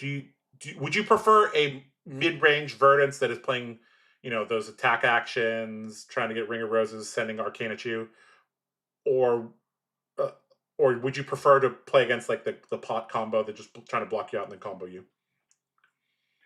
I mean, if it's the pot combo, all you got to do is just set up good spill blood turns, just go pure aggro, and just go that way. Because aggro hatchets is actually insane amount of damage out of nowhere. Mhm, But if it's just the regular verdants where they're just sending attack actions at you, you can just fatigue them easy out. mhm. And this is actually one of the matchups where I noticed I didn't bring in my whole deck. I was like, okay, I don't want Sync and Fate against Verdance. Do you board do you board against Verdance for an aggressive game, or do you kind of maybe mid 60s, or do you fat stack there, or what do you like to do that? So oddly enough, I take out about 6 to 9 cards roughly, Okay, and then I fat stack minus 6 to 9 cards. There we go. okay. Um, So about like so 63, 64, something like that. right, somewhere Yep. in there. I usually keep the like take it on the chins. I keep the shelters in there. But if you just take out that all you got, sinks or fate, whichever you're feeling, hmm and then just pure aggro from there. Yep. Nah, it's just golden. Yep.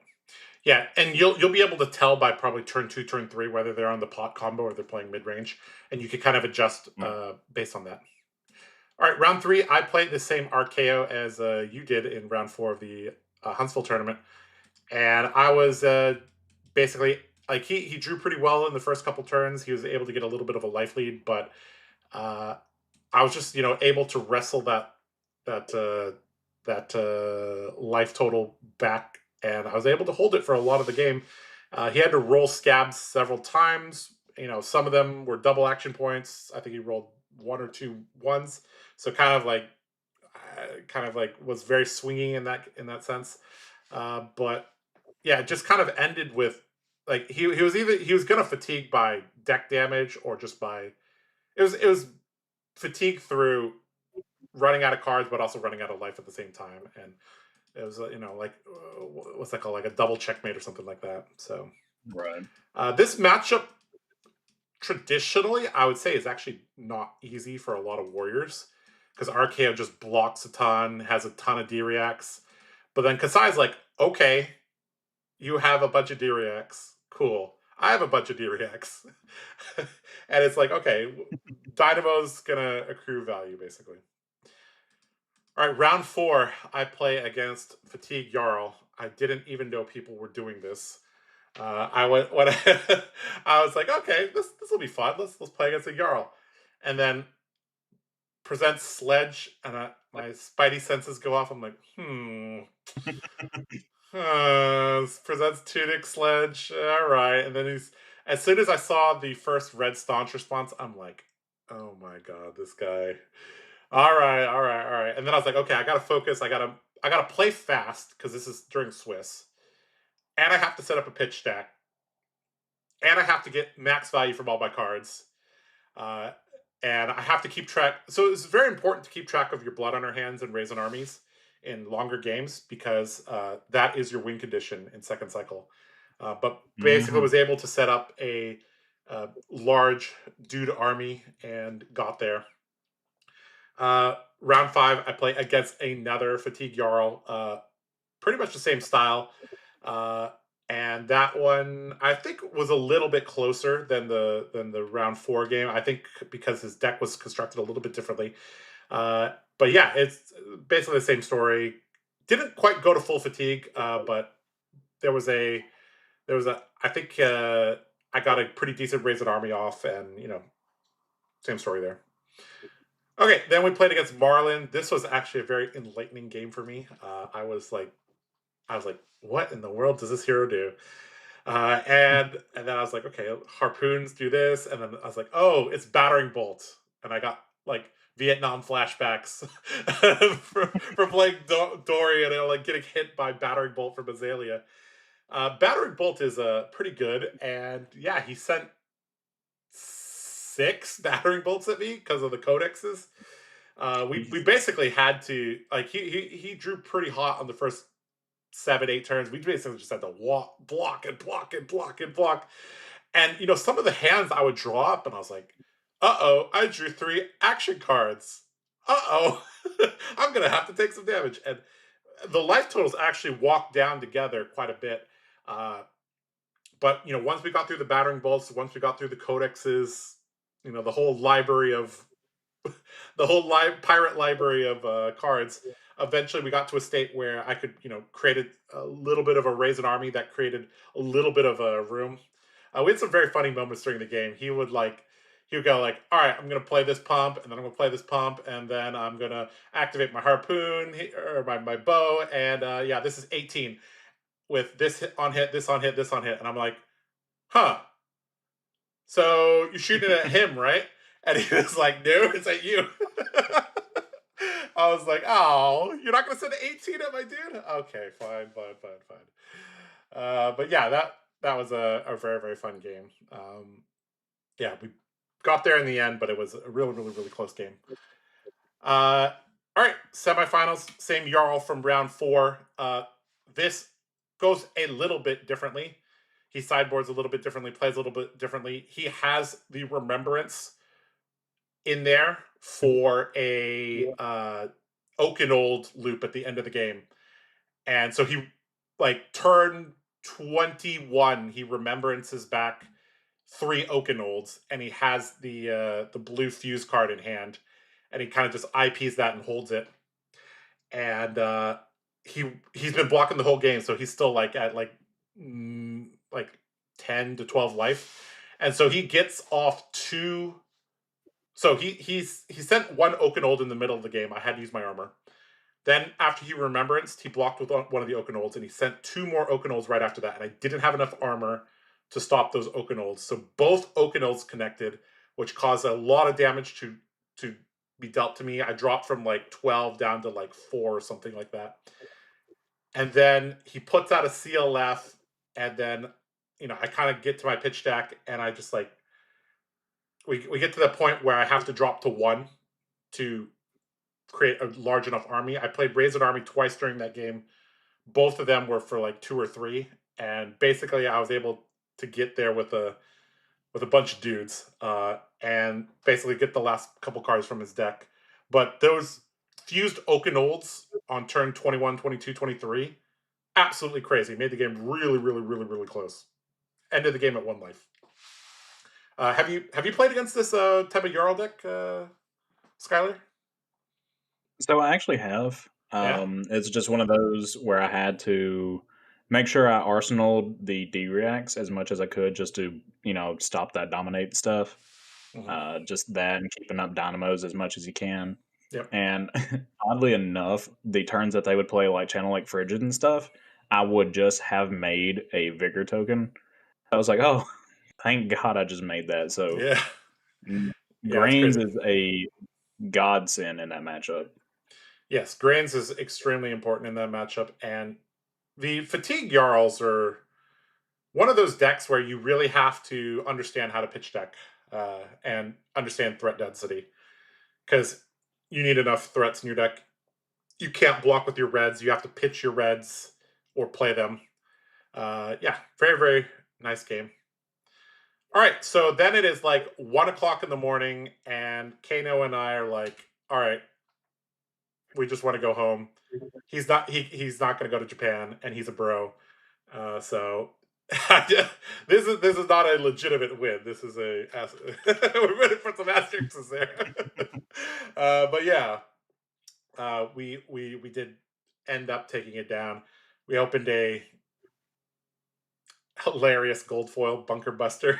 I think I have it over here, right here. You can't see it, Skylar, but I'm showing the stream here. It's got to put this on the Very wall, I fluid. guess, because it's crazy. Um, but yeah, I if we played that game, I anticipate I probably lose a decent amount of the time. Now, if you look at my list, I do have so my tech quote unquote against uh Kano is I have Arcanite Fortress, which does give me Spell Void 2. Obviously, Skullcap has AB3, but that's never online. So basically, I have AB1, Spell Void 2. And in terms of prevention effects, I had 3 Take It on the Chin. Uh, Kano can play around this to some degree. Like it's not like Oasis; it doesn't target. So if like he pings you for something that could just absorb this. And yeah, I have Oasis in the maybe board, but I wasn't playing Oasis then. I think against Kano, even if I side in like the riches, heart, cleave, maybe nourishing, I don't think we have quite enough speed or pressure to get there. But this would definitely make it a little bit closer. But I heard in the game, so he played Jarl. Justin played Jarl versus Kano on the other side, the fatigue Jarl, and he was able to pitch stack and just like wildfire for 12. I was like, okay, well, if he could do that to Jarl, he probably could do that to me. So I just have to rush him down, pray that Spell Void 2 is enough, and kind of go from there. So yeah. But yeah, that was the tournament there. Pretty interesting. Where do we go from here, Skylar? It seems like there are some people in Germany that are kind of on this list as well. But here in the States, I mean, I should have introduced you as Hatchet Man, but that is kind of your nickname around here, right? Like, Yeah. yeah. Do you think this deck gets like popular? Do you think this playstyle, like people will explore it a little bit? Is this a Uh, dark horse for Worlds? Maybe hint hint. I doubt that one, but I mean, it's one of those that I would definitely, if you haven't ever played Hatchet Kassai, please try it out. It is stupid fun for no reason. Mhm. So I Ah, I don't think see. it's gonna be like meta changing though. Mhm. Yeah, it's one of those decks that's like if this is in the if Hatchet Warrior is in the metagame, we're probably in like a mid-rangey fair metagame for the most part. Which Mhm. I've heard mixed opinions on whether the metagame right now is healthy or not. I think it is pretty good. But yeah. All right. Well, we've been yapping for almost 2 hours now. Let's how do you want to go from here? Do you want to answer some questions in chat? Do you want to play a game with like it looks like Brett says he wants to play a game or something? What do you want to do? I mean, that's up to you. I'm good with whatever. I may have to go here in Sure. about 20 or so minutes. Okay, why don't we play Um, a game with Brett since he asked earlier and now he's asking again. All right, Brett, we're gonna play a game with you. I guess we'll just use this list here. So Brett, join the game and then just let me know in chat that it is you. And we'll see how this goes.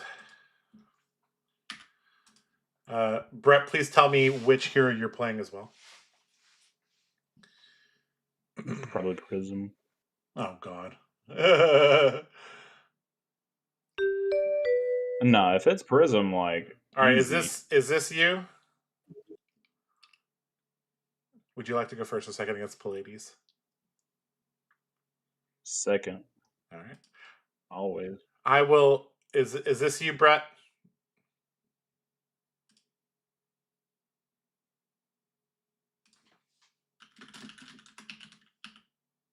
He's playing Mario. He's playing he Mario. said. Okay. I will leave this and remake the game.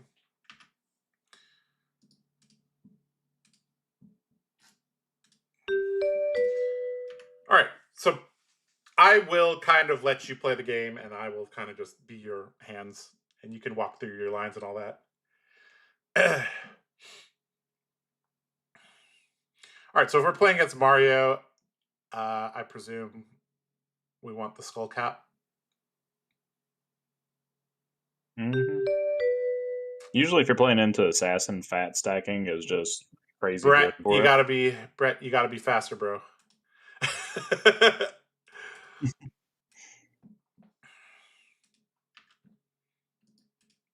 Press F5 and join the Kassai game.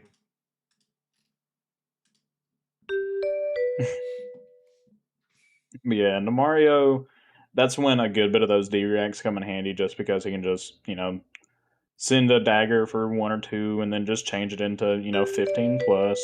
Oh my god. Brett, bro. Okay, you know what? We're gonna make a private game. We're gonna make a private game. Oh my god. I'm actually interested to see your play style of the deck. All right. Sure. I can pilot it. All right. Go join the game, Brett. The link is in Because I chat. know I know that you've, talked about that, you and I have different play styles and you've seen the deck differently. Yep. And I want to just kind of see what your aspect of it is. Sure. I would also go grains right there, by the way. Oh, yep. We have to get there. All right, so you'd prefer Skullcap here. And I presume against them you're playing everything. You might play the Nourishing. Are you a fan of playing Nourishing against them? Against Assassin users or Codex users? So that's the reason I kind of put Overcrowded in there, is just simply because if they do play Codex, go grab a Leave No, since they have to show first. I mean, that you're only going to grab Overcrowded. You grab it, throw block 4. Do you have a preference on first or second? I like to go second tomorrow. Yeah, I generally like to go second as well. Sometimes I get to set up a very nice Callistra on turn 0, but I think in general we should be okay. Did you want to run the Nourishings? I mean, you might as well just see how they work out for you. Sure, let's try it. All right, so we're gonna run equipment like this. Going to run 70 cards into Arachne Marionette. Let's see how this goes. All right, good luck. Have fun to Brett. Standard equipment. Got 2 claves. Yep. Okay, so I presume we are going to shelter before this becomes a lair. All right. All right, no blocks on this because we have the sink.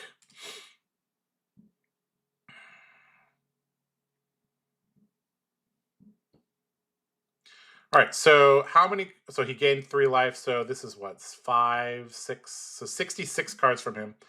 All right, we got a pretty good hand. I'm kind of leaning towards Hatchet into Nourishing with the Glint. Arsenal the sink below. So let's go for that.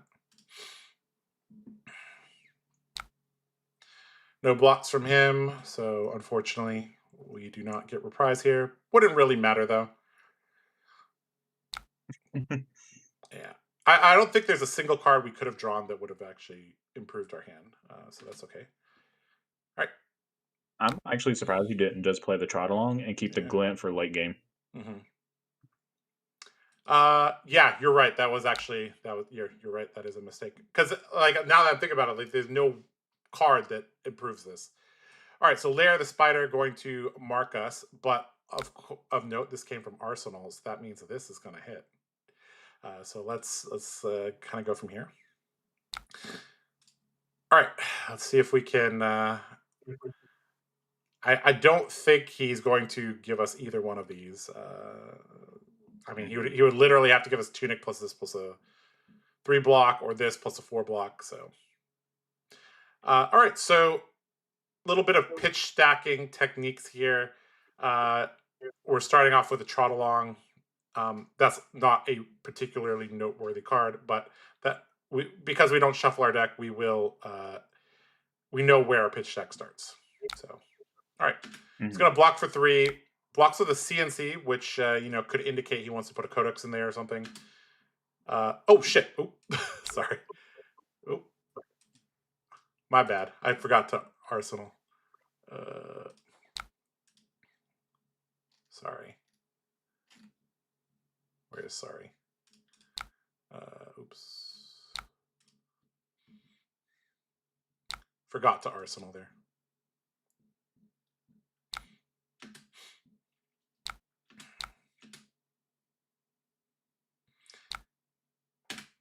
This technologies. I was spamming spacebar too much. There we go. Okay. All right, we did it. Hey, you know what we also did? We also drew riches. That's pretty good. All right, so we are currently marked. So this has +1. Or sorry, his stealth attacks have go again. This is not a stealth attack. This hand does not have go again, so I'm kind of thinking about maybe fate foreseeing this, trying to see if there's a go again on top, and then maybe sink into a go again. So I think we will just no blocks this. All right, let's see if we can find a go again source on the top of our deck. That is not a go again source, but it is a good card to put into our pitch deck, so we'll do that. So we have Trot Along right next to Raise an Army, which is good. All right, Leave No Witnesses. I kind of like just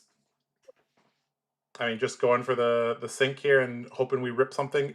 At worst, we can play the Provoke. Yeah. Would you block with Dynamos here? Or do you think that's just you're unlikely to get a go again? Yeah, I was about to say I would just do the sink. Okay. All right. So I believe we want to put. I mean, putting a Blade Flurry next to the Raise an Army for second cycle is going to be pretty good. So let's just do that. And did we get a go again? We did, but this is the end of his turn, unfortunately. So I think, yep, we're just gonna have to. I mean, it's not actually a bad turn. We can Hatchet, Provoke, maybe get a little bit of damage. Maybe we'll kind of go from there. Do you think we should pitch the Blade Flurry off the Hatchet, like right now? That's what I was about to say. Is that you Yeah. can just pay. This is one of them times where you can structure the late game for big burst with double Blade Flurry. Yeah, we got double Blade Flurry next to the Raisin Army on the bottom. So no blocks from him. Let's Provoke. Pitch this, get a gold. And it's actually with a blue trot along too. So Yep. Not bad. I kind of want to put the riches in a like you generally want to put the riches into your deck first, but yeah, I think I'll pitch the riches first and then the Blade Flurry second. So kind of go from there. All right, so resolving Provoke, going to get a card from him. Having a Take It on the Chin in Arsenal is not bad. One of those safety blanket cards that you know and love. All right.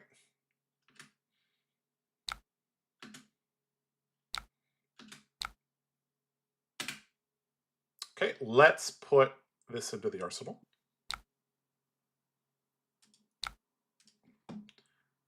Okay, so we got 0 yellows in our graveyard, which is a common theme. We do want to get this Durashig out of our graveyard ASAP so that our other Durashig is online.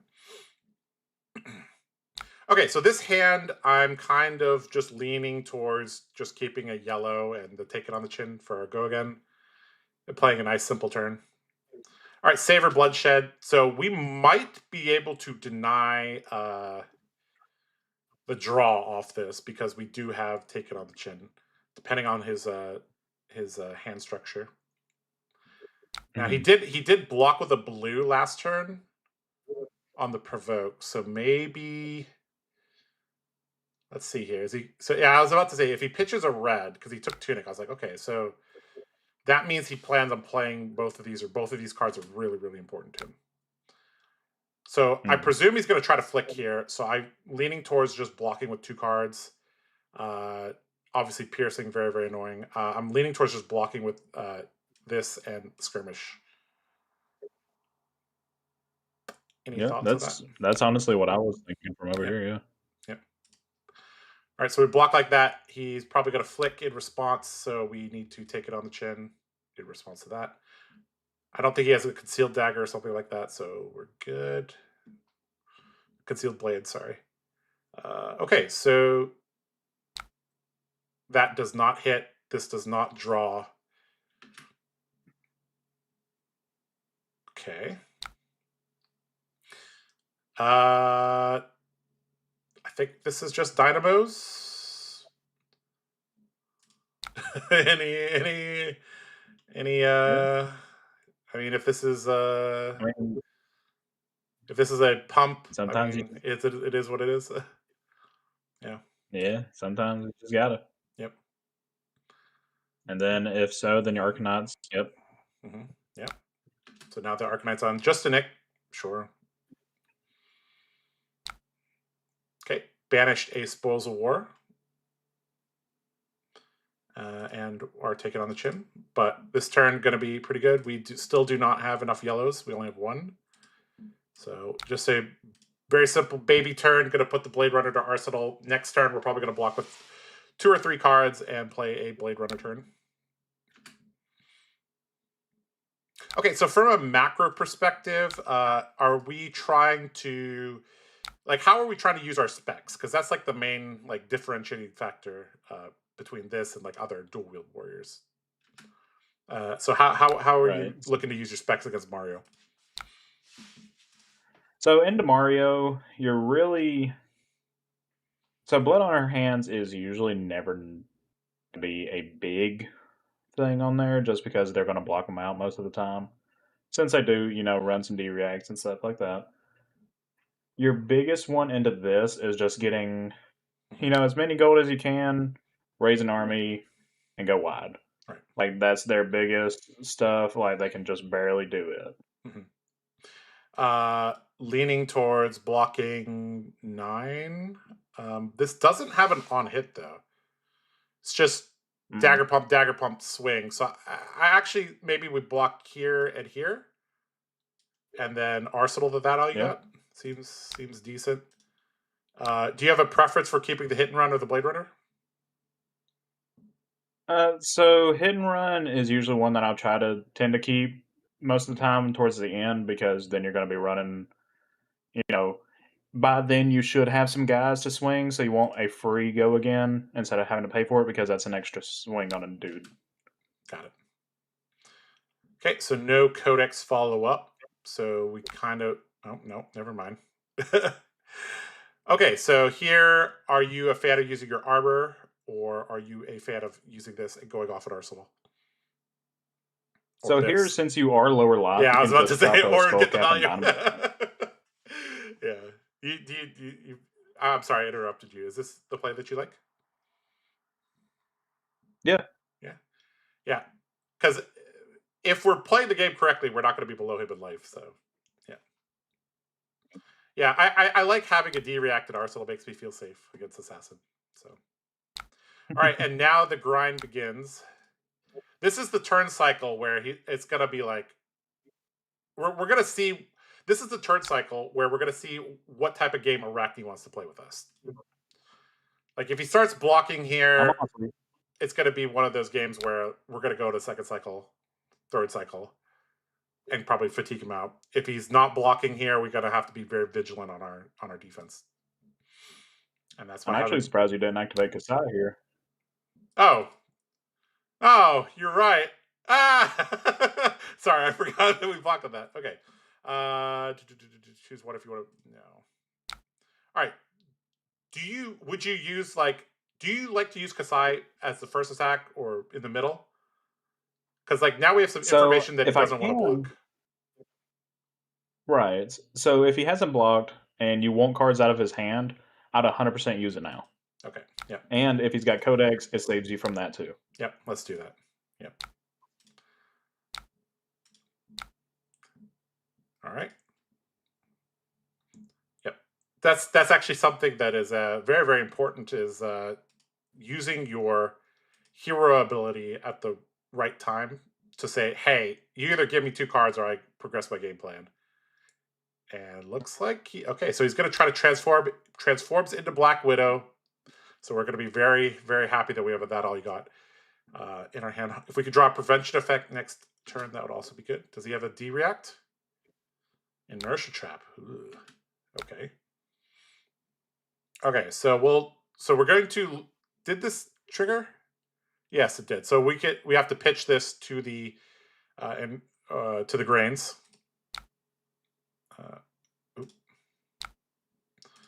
So let's do that. And then I think it's fine to put that first. Okay, we drew a prevention effect. Really nice. And we have a Raisin Arby. This hand looks great. This hand looks pretty great. Mm-hmm. Okay, so now as long as we don't get hit by this.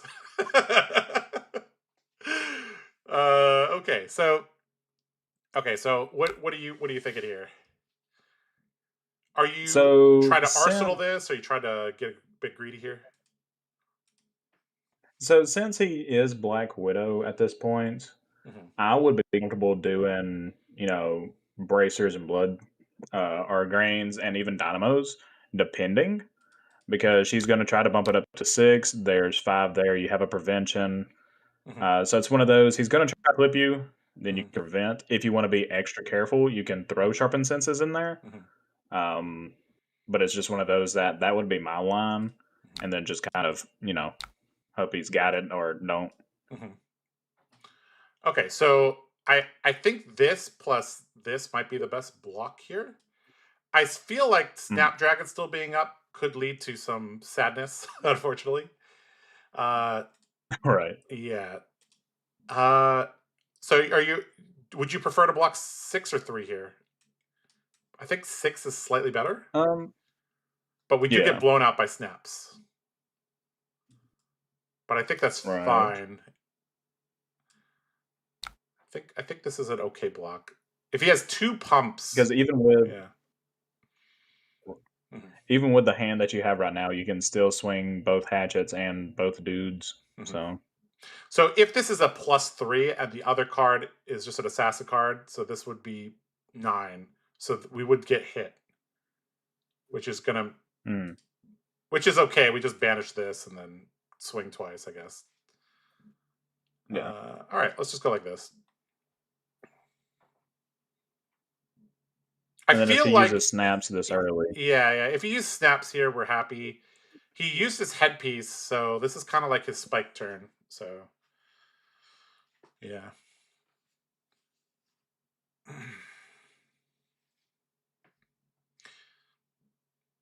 So this, I mean, blocking 6 on 3 is kind of telling him, "Hey, we have a D react. Don't try anything funny." hmm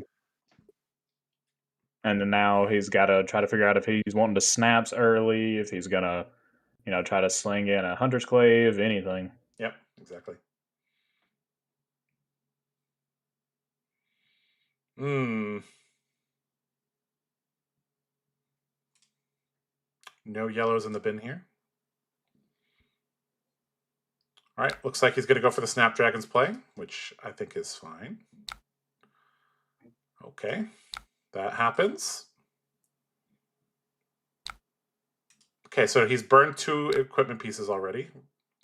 All right, so he's going to equip a Calicera and going to swing by pitching this. Okay, interesting.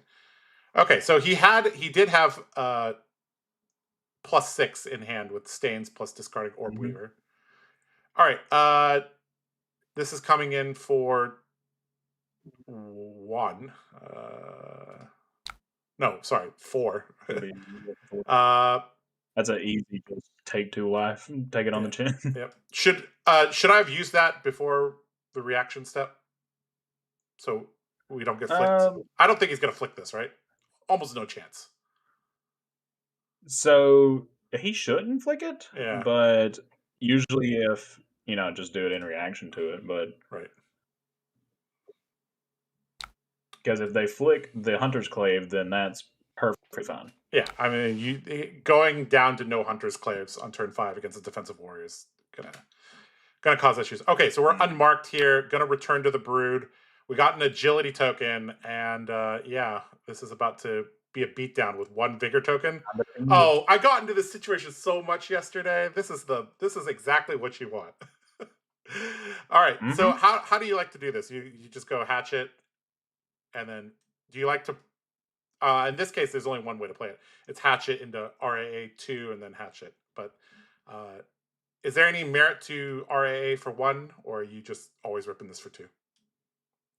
Oh no, I'm doing it as many gold as I have. Okay, especially into like assassin, and like I'm not even gonna lie, I would have done it right in the beginning just so I could start having another activation for Kassai going. Just so I've already thrown another yellow in there. Yeah. Oh, that's actually advanced play there. I like it. Okay, no blocks there. Sure. We do not want to pay a vigor because we want to swing 2 dudes and our hatchet. All right, so RA for 2. Now, I have a Japanese and a English version of the Centauri Sellswords. So I named one of my dudes the Japanese dude and the American dude. And when I had 3, I was like, American dude, British dude, Japanese dude. So we got the whole international army here.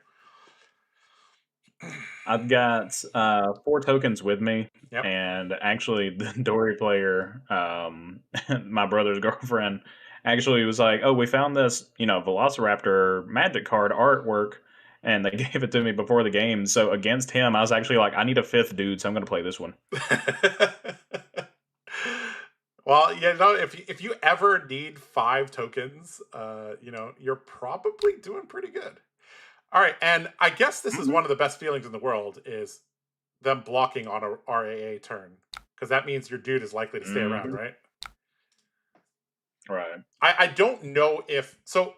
A lot of the Arachne decks, their on hits are only from hitting heroes, so they don't really want to be sending their disruptive attacks into dudes. But he may have to do that. And if Arachne cedes tempo to us, being down life, down armor, it's probably just checkmate from there. Do you want to activate the? I guess probably not. It's just coming in for 2. So maybe we don't activate the hero ability here. Yeah, so this important to note is that this is something that never came up playing Hatchet Dory. These have to immediately follow each other, or it does not get the buff. Normally, if we're playing Hatchet Dory, this is coming in for 3. But this comes in for 2. Thankfully, Blade Runner will keep that buff and give it to the next one. Yes, Blade Runner just says the next attack this turn. All right, so Orb Weaver spinning it. He already had occupied weapon slots, so that's just +3. Kiss of Death.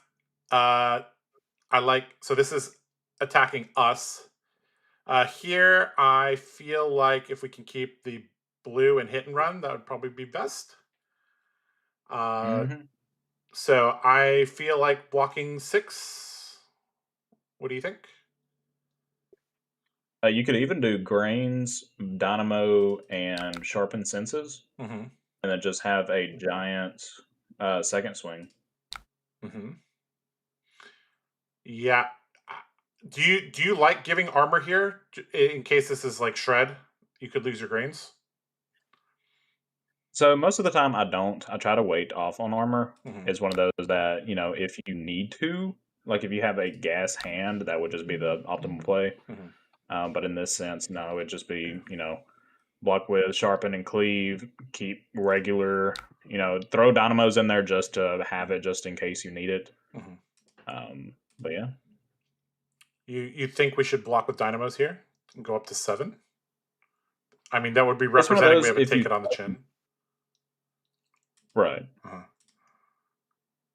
Um, I'm not actually sure if this is whether to block here or not. I don't think he can give this go again very easily. Mm-mm. Um, And we know earlier he yeah, showed us a persuasive. yeah. Um, all right. You want to block And for then 7 if he here? shreds the dynamo, yeah, Yeah, you if can. if he shreds the dynamos, is like not who cares? It's fine. Yeah, He's not going to shred the dynamos. He'll shred one of these. All right, we'll block for 7. See how right. this goes. This is where I wish I just knew a little bit more about Mario. This is one of the decks that I'm not super familiar with the play patterns. Right. All right, that's the end of his turn. He didn't even flick. Interesting. Okay, so Kassai activation here, I presume. Oh, for sure. Yeah. Oh, sorry, that's not how to do it.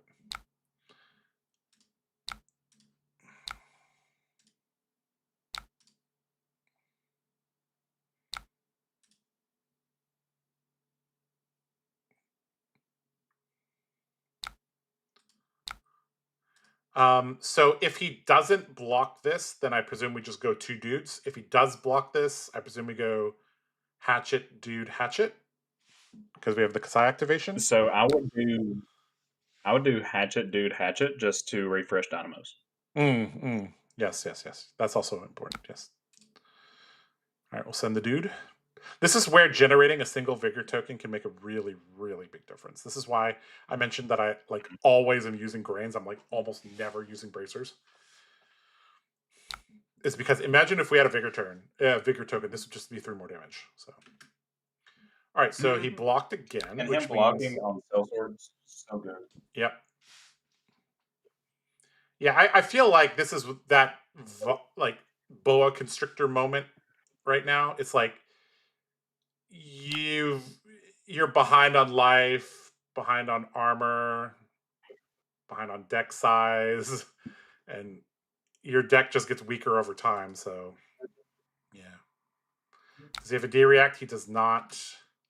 So we will secure a gold token. We don't have any resources to pay into grains, so we will just pass that. And I think we're sitting pretty. He's going to have 3 cards to come back at us. We did draw Heart, which is a no block. We did draw Blood on our hands on turn 7, and we haven't played a Spoils or Outland Skirmish, so this is definitely getting blocked with. This hand actually doesn't. This hand is actually interesting because okay, so it looks like he's going to go Clave. He's double. Oh man, double pitching into Oh, he's this. clicking. Yeah, yeah. All right, so he's going to go Clave into this guy. Okay, and then And then Tunic, persuasive into it, or Calicera yeah, into the same right. dude. Okay. Okay, so he cleared a Perfect guy, but turn that though. I mean, this is yeah, this is going to be kind of rough here for him because now we're going to get to we can Hatchet, Blade Runner, dude, and then Hatchet, and then we have one floating Bracer for or something. blood spill, I'm sorry. What did you say? and then I said then you can just pay into grains, blood spill, bracers, Yeah, yeah. World's our anything, oyster. arsenal the D-Reg. Yep. Good turn. Yeah, looking pretty good. Yep. If we can take a grains token into next turn, that'd be pretty good, especially with this single cell source still there. Mm-hmm. All right. So there's Blade Runner. I presume we grains now because we may not get a chance later.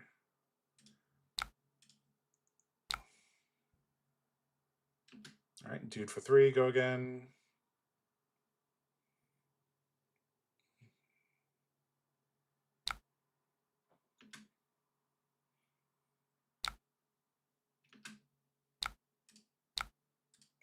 We actually had enough yellows. We probably should have used the Kassai ability, but oops. All right. So we have a vigor and a shelter going into the next turn.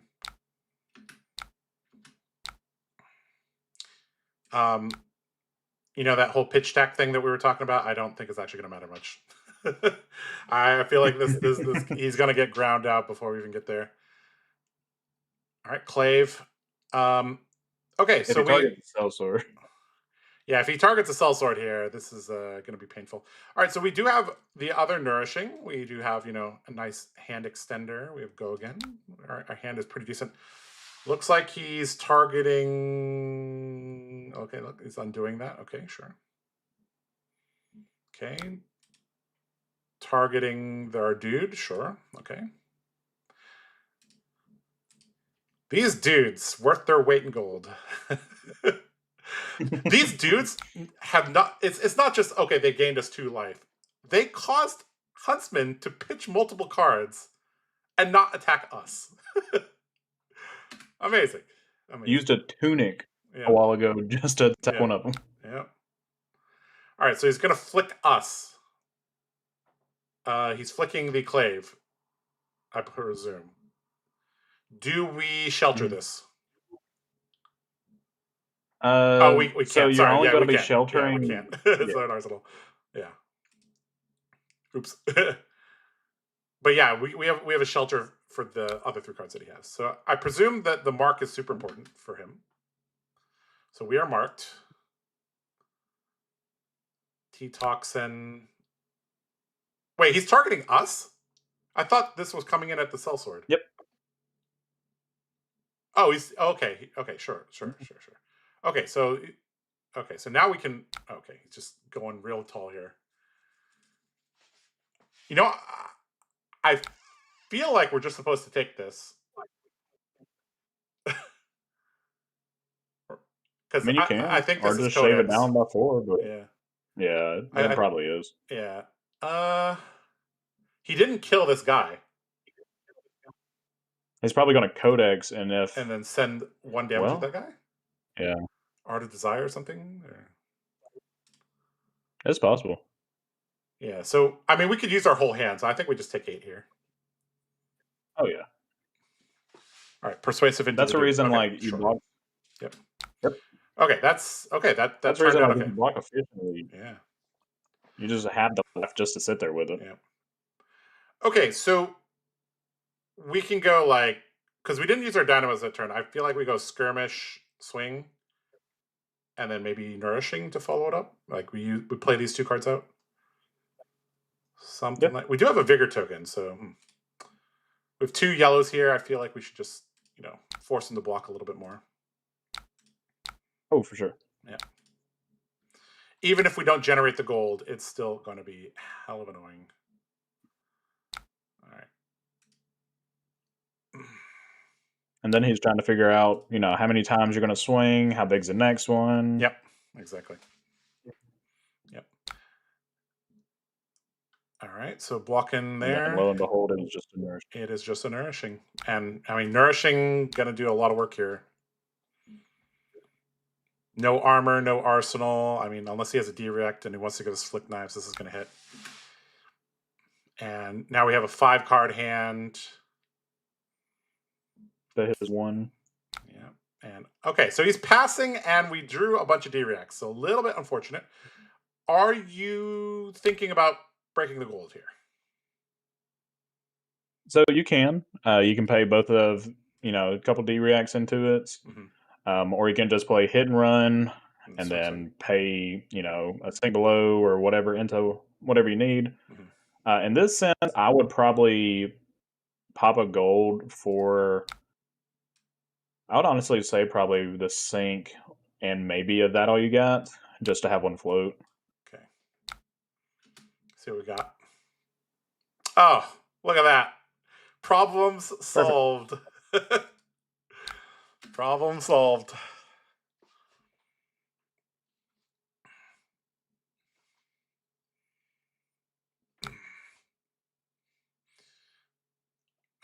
SOS pointing out, definitely good to block 7 because if he flicks Clave, yes. If he flicked Clave, that would have gone up by 1. Yep. All right, and now we're seeing a little bit of the beauty of this is that he overblocked, and we just kind of say, all right. This is the original Tooth of the Dragon, Skylar. Yep. Okay, so we don't get to activate Grains or Bracers, which is a little bit sad, but that is okay. Let's just follow up here. And he's going to block out. Sure. Any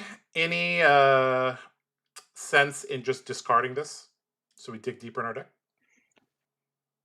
Not really. It's one of those that if you want to, you can, because you never know if he's got a Codex in hand or anything. Yep. And you just throw it. Sure. If you really need to get rid of them, you could have paid it into the Blade Runner and then paid, for the hatchets. Yep. You're right. That would have been better. Yep. All right. Uh-oh. Well, we're gonna get bailed out here a little bit. All right. So I presume we sink the Fate for Scene. Probably would. Yeah. It just doesn't know that you can block all of that and then some. Yeah.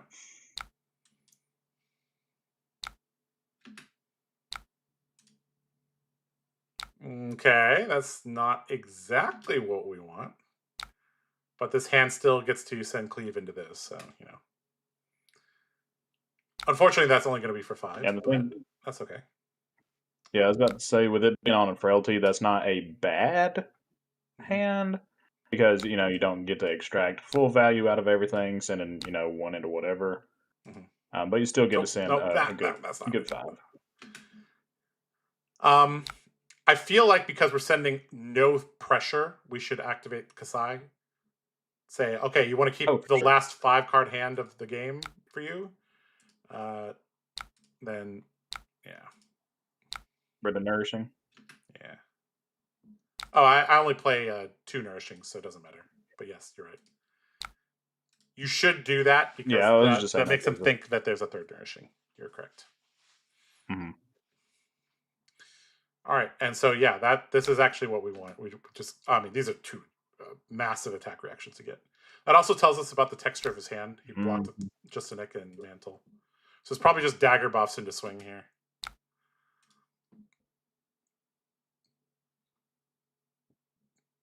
This hand looks pretty good. That's a gorgeous hand. Spill, Spoiled War. Yep, Spill, Spoil, Swing.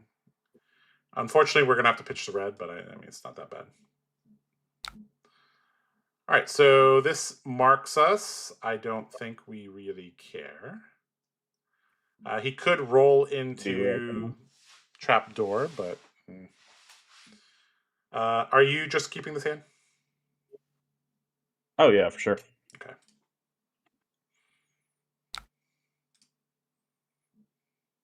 Okay, I would throw the reaction at it. You would have thrown the reaction there? Mm-hmm.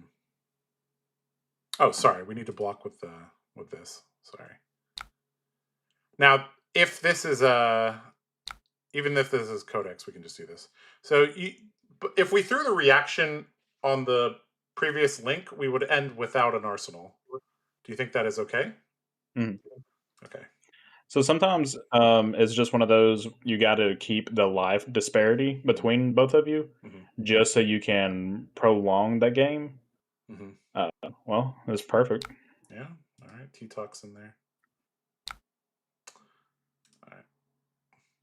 Yeah. So yes. So normally you would say, okay. Normally I'd say like, okay, you want to make sure you have some defensive stuff, but we're very likely to get his whole hand or most of it with this hand. And then if we draw a hand with 2 DRX, we want somewhere to go there. Yeah. All right, so Spoils. Now, Spoils obviously going to set up something very, very nice as well.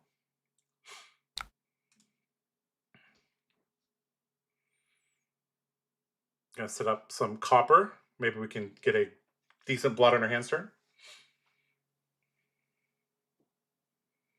I like that Josh clicks and drags to play cards like it's the real table. I kind of, yeah, I like to do that, but sometimes I'm lazy. I just click here, but I do like to, go like this. All right,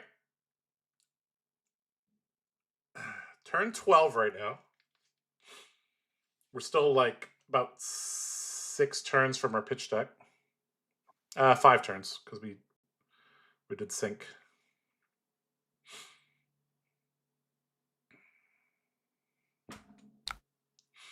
All right, just blocking 3. Take 3. We get some stuff. We can't pay for a vigor, unfortunately, so we'll just swing like this. If this was a blue, this would have been double vigors. All right, so he's blocking out. And look at that. Emptying out our arsenal actually protected us against Command and Conquer. Big brain there. All right, we've got to put the blue first because we put 2 reds just earlier. All right, Calicera. Do we have gold? We do not have gold. We do not have yellows here. Our Tropal Donnie's still very far away. So we don't really need this card right now. But he hasn't given us a reason to care, so... If he has T-Toxin or... Okay, sure. Stains, whatever.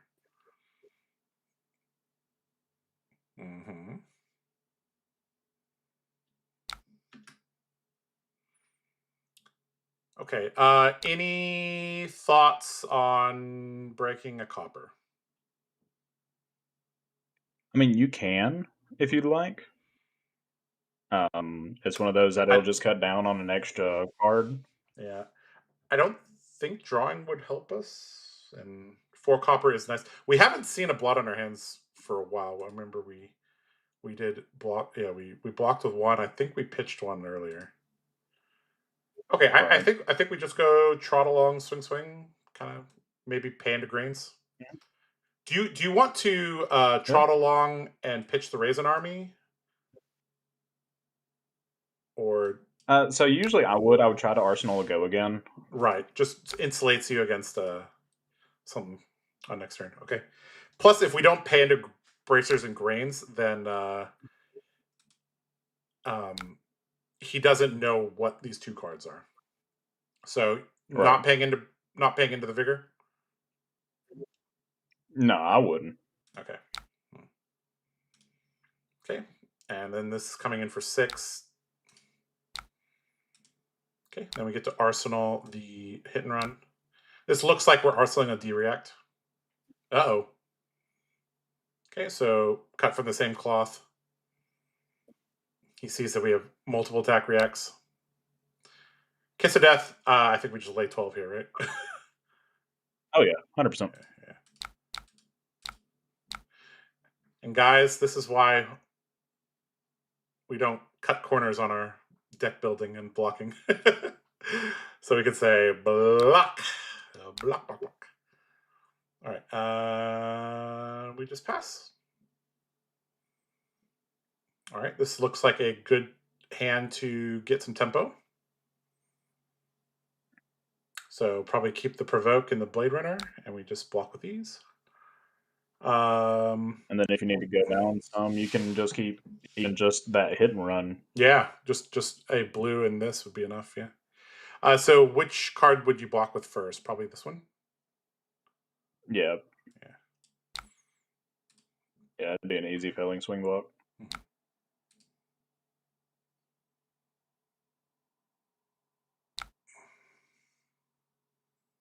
All right, Kiss of Death here. This might be one of those. Are you a fan of holding on to a card by blocking here, or do you want to go down to just? Okay, so you want to keep the Blade Runner. Okay. Yeah, I think this seems pretty good here. Now he can buff it, but because we blocked evenly, it looks kind of suspicious. So okay, so he discarded the Codex.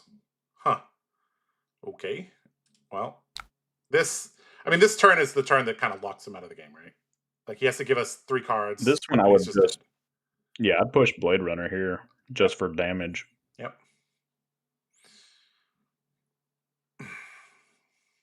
Also, his blocking with armor kind of makes him a little bit nervous, I think. Mm-hmm. And just look at the amount of cards we're ahead right now. We presented, I think, 4 cards more than him, but now we are 13 cards ahead of him. So we've gone, about 10 cards more efficient than he has. He still has a sigil somewhere in his deck. Yeah, he has a Command and Conquer somewhere as well. So this might be one of those. Yeah, he could send a Command and Conquer at us next turn, but seems a little unlikely unless he goes down to 1.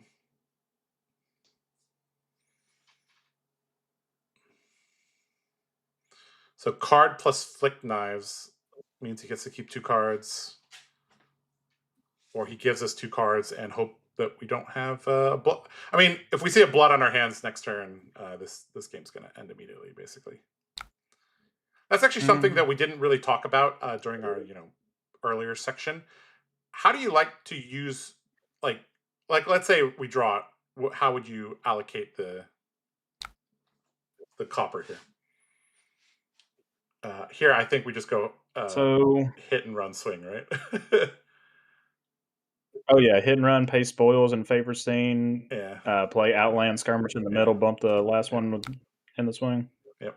Do you want to play the Outland Skirmish on the first attack or second attack? I think it gets a little bit more Second value on attack. this one. So if we go on the second attack, it becomes 2 and 9. If we do it the other way, it becomes 5 and 6. You think 2 and 9 is better? So it can be. Just depends on how he blocks. But I mean, you can do the Outland Skirmish on the first one just to do 5 and 6. Because if we go 5 and I think it's the same thing. Yeah. In this case, maybe I'm trying to think, like, if he has 2 blocks, is there any way we can kind of get him? But I don't think there is. I think now he's got to worry about the copper generation. Yeah, he does have to worry about the copper generation for the whole turn. Okay, so he's blocking there, sure. And very likely he just blocks with 1 card here. All right.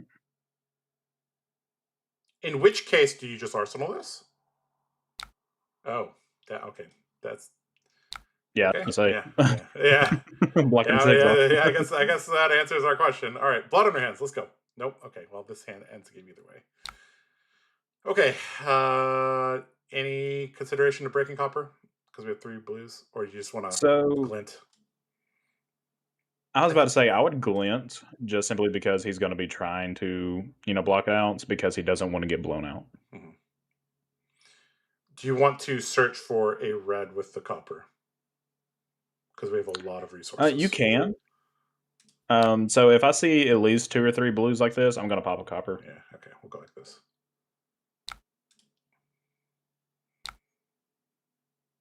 Huh.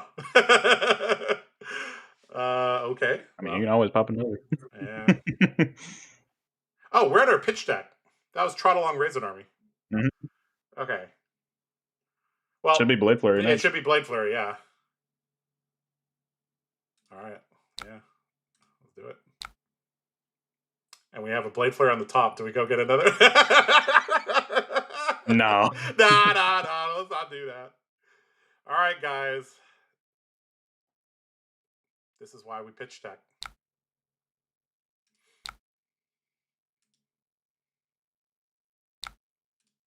Play your Blade Runner. Mm-hmm. Next one going to come in for easy 8. Yep.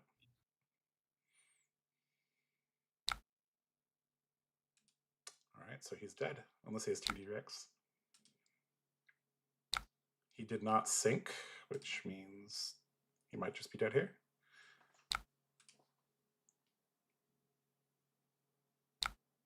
Good game. All right, thanks for the game, Brett. Uh, Brett is one of the players we play with quite a bit in the Huntsville area. 17 turns. I called the turn that we would get to our pitch stack as well. That felt good. Yeah, yep. Yeah, I mean,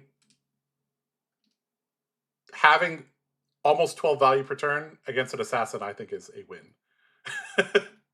I think the main thing is that we just got a decent Raisin army off, and it was hard for him to deal with, and that created us Oh, for enough sure. room for us to get there, and like just no gas here, and we still have Oh, right, we pitched the riches and then it's played for you, but yeah, I mean, if we analyze this pitch stack, like, okay, this is a fine hand, it has go again. This is a fine hand, it has go again.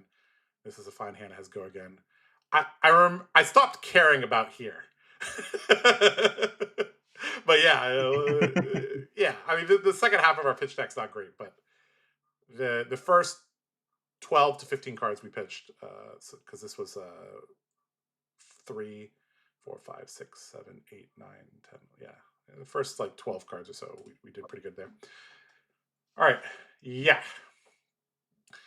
All right, well, Skylar, I know you said you had to go, so I think we are just going to kind of wrap things up. I'm going to transition back to the the larger screen with me. All right, well, big shout out to you, Skylar, for having a kick-ass deck, for sharing it with myself and the whole world here. I'll have to get you a beer or something the next time we go to adventure or something. Uh, anything you want to say before we kind of wrap things up? No. I No. mean, people used to hate on me for hatchets, and now look where it is. So Yeah. Yep.